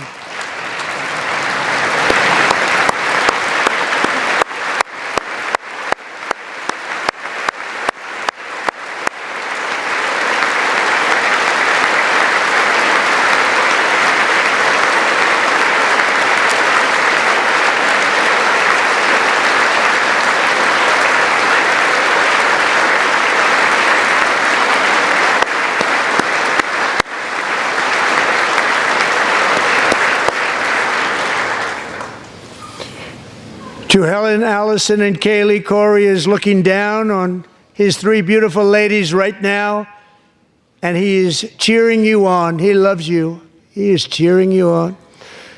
Corey was taken from us much too soon, but his destiny was to leave us all with a shining example of the selfless devotion of a true American patriot. It was love like Corey's that built our country, and it's love like Corey's that is going to make our country more majestic than ever before. I believe that my life was saved that day in Butler for a very good reason. I was saved by God to make America great again. I believe that. Thank you. Holy shit, the ego on this guy. Oh my God. I was saved by God to be here.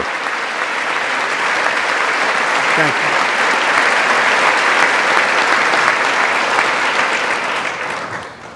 Thank you very much. From the patriots of Lexington and Concord to the heroes of Gettysburg and Normandy, from the warriors who crossed the Delaware to the trailblazers who climbed the Rockies, and from the legends who soared at Kitty Hawk to the astronauts who touched the moon, Americans have always been the people who defied all odds, transcended all dangers, made the most extraordinary sacrifices, and did whatever it took to defend our children, our country, and our freedom. And as we have seen in this chamber tonight, that same strength, faith, love, and spirit is still alive and thriving in the hearts of the American people.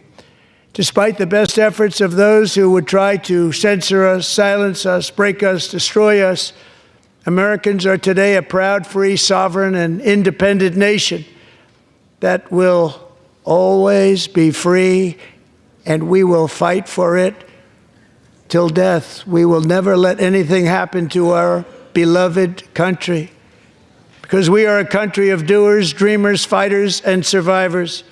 Our ancestors crossed a vast ocean, strode into the unknown wilderness, and carved their fortunes from the rock and soil of a perilous and very dangerous frontier. They chased our destiny across a boundless continent.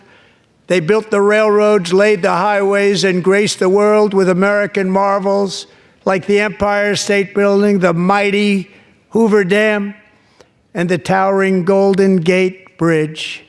They lit the world with electricity, broke free of the force of gravity, fired up the engines of American industry, vanquished the communists, fascists, and Marxists all over the world, and gave us countless modern wonders sculptured out of iron, glass, and steel. We stand on the shoulders of these pioneers who won and built the modern age, these workers who poured their sweat into the skylines of our cities, these warriors who shed their blood on fields of battle and gave everything they had for our rights and for our freedom. Now it is our time to take up the righteous cause of American liberty. Suckers, it is our that's turn right. to take America's destiny into our own hands and begin the most thrilling days in the history of our country. This will be our greatest era. With God's help, over the next 4 years, we are going to lead this nation even higher, and we are going to forge the freest, most advanced, most dynamic, and most dominant civilization ever to exist on the face of this earth. We are going to create the highest quality of life, build the safest and wealthiest and healthiest and most vital communities anywhere in the world. We are going to conquer the vast frontiers of science, and we are going to lead humanity into space and plant the American flag on the planet Mars and even far beyond.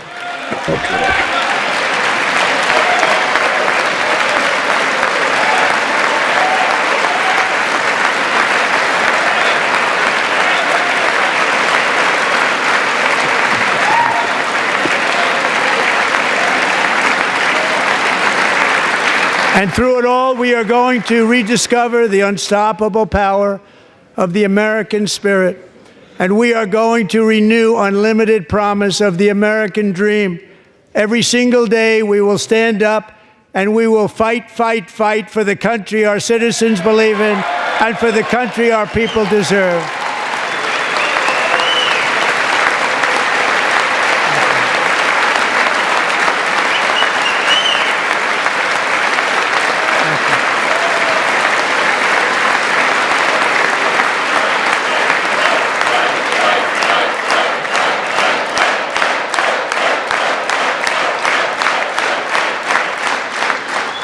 My fellow Americans, get ready for an incredible future, because the golden age of America has only just begun.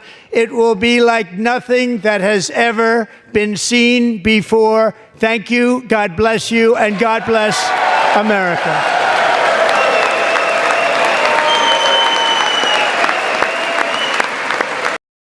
All right. Well, oh yeah, Brooks is not here, so that's going to reset and bring that down. There we go. You still with us, Andrew? Unfortunately.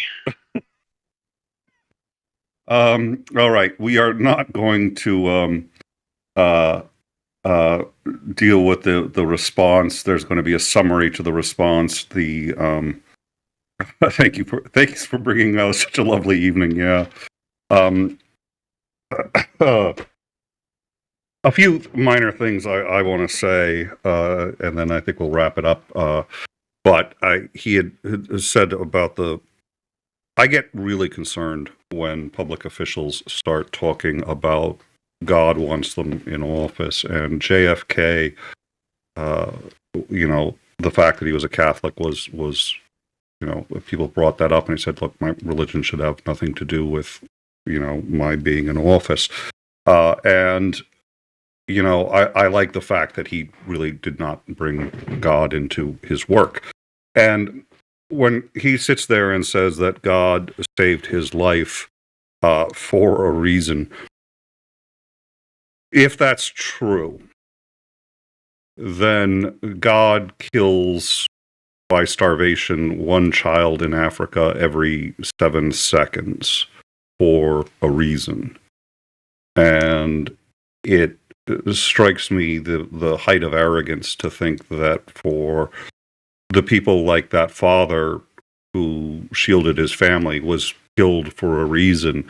You don't know what that reason is, and you don't know that it's good. To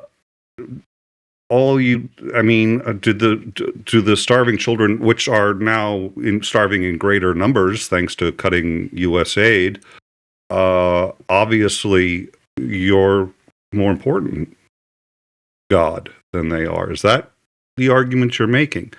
If it's not, you shouldn't be talking about it. And if it is, I think we've all got bigger problems. So this anointed by God stuff really bothers me. Having said all that, probably on a list of terrifying things that we need to worry about, somewhat lower than Brooks's Social Security problem, which now I have to do a deep dive into because he doesn't usually say things without having thought them through quite thoroughly, as you know. So that's sort of my...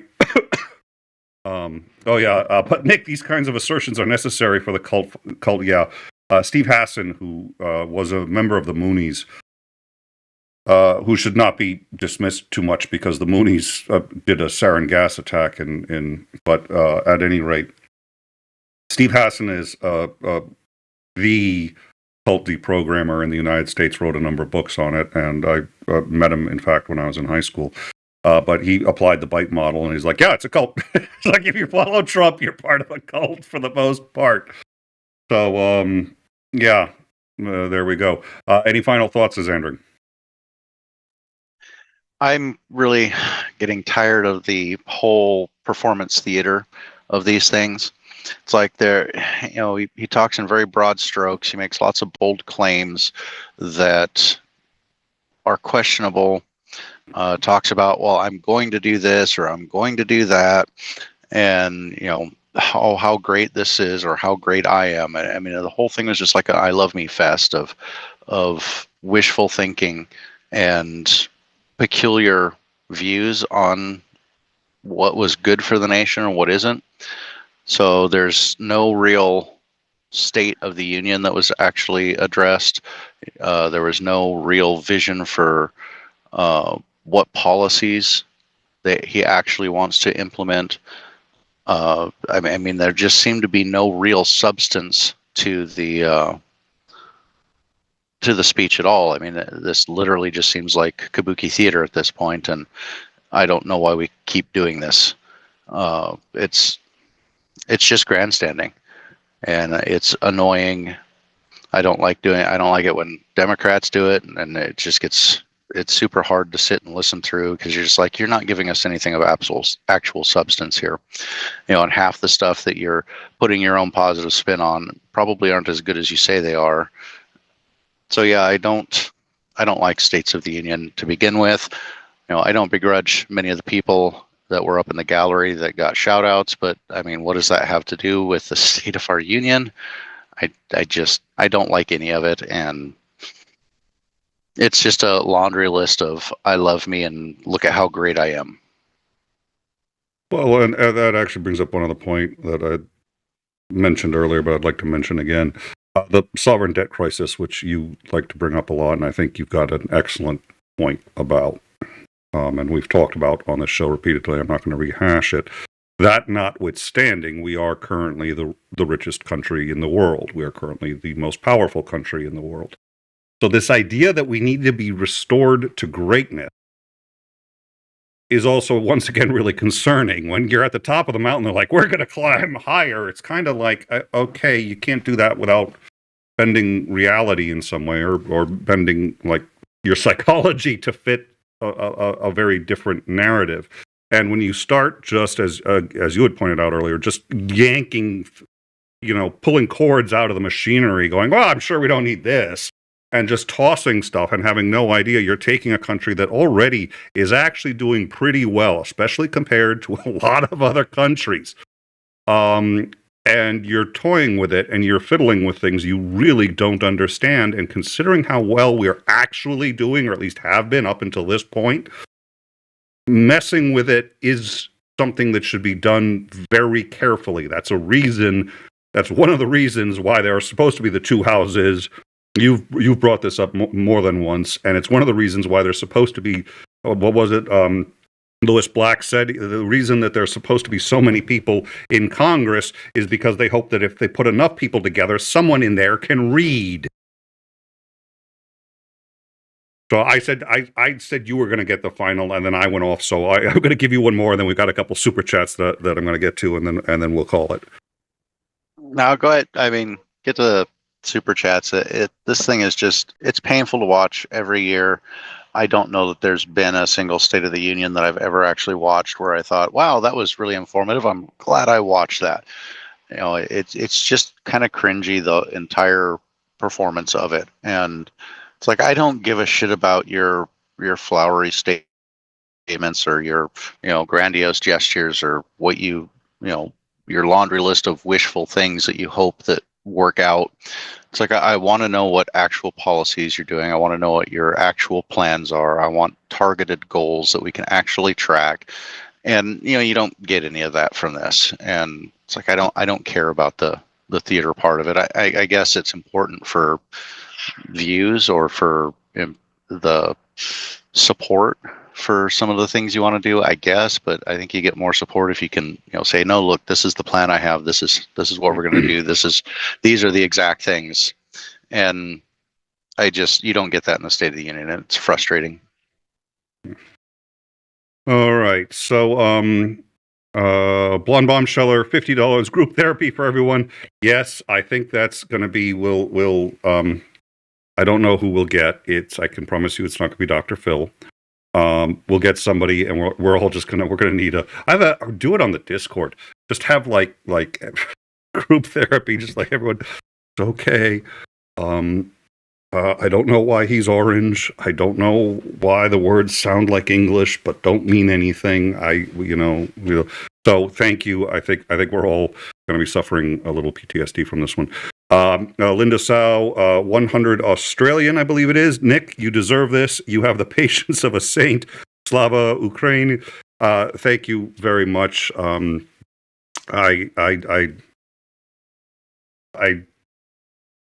try. I don't always have as much patience as I'd like, but I will say it's a lot easier with people who support us, who support the channel. That's it. That's what makes it easier for me to be up here. So thank you very much for that. I really do appreciate that. That's a lot. Thank you. And LJ Boone, another $9.99 for future therapy. I feel bad. I kind of was a little snarky to LJ in the comments.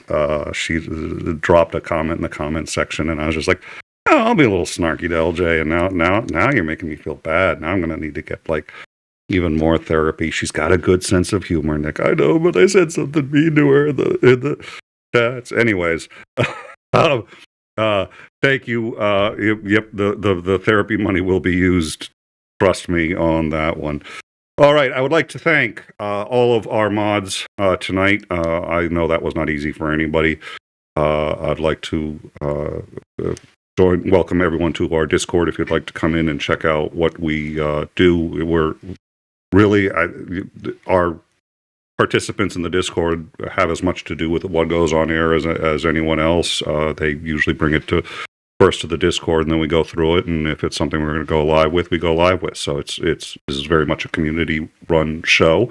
I'd like to thank Brooks, who stayed with us, I think, longer than he otherwise would have, just because he knew we like having him around, and we do. It's always good to see him. I'd very much like to thank him and highly recommend, checking him out. He's often on President's Sundays. That's second home to him. He's also got his own channel. I'd like to thank 𝐒𝐨𝐿𝐴𝐿𝐴𝐿, who I know hates these things and was with us for it anyway. Thank you, sir.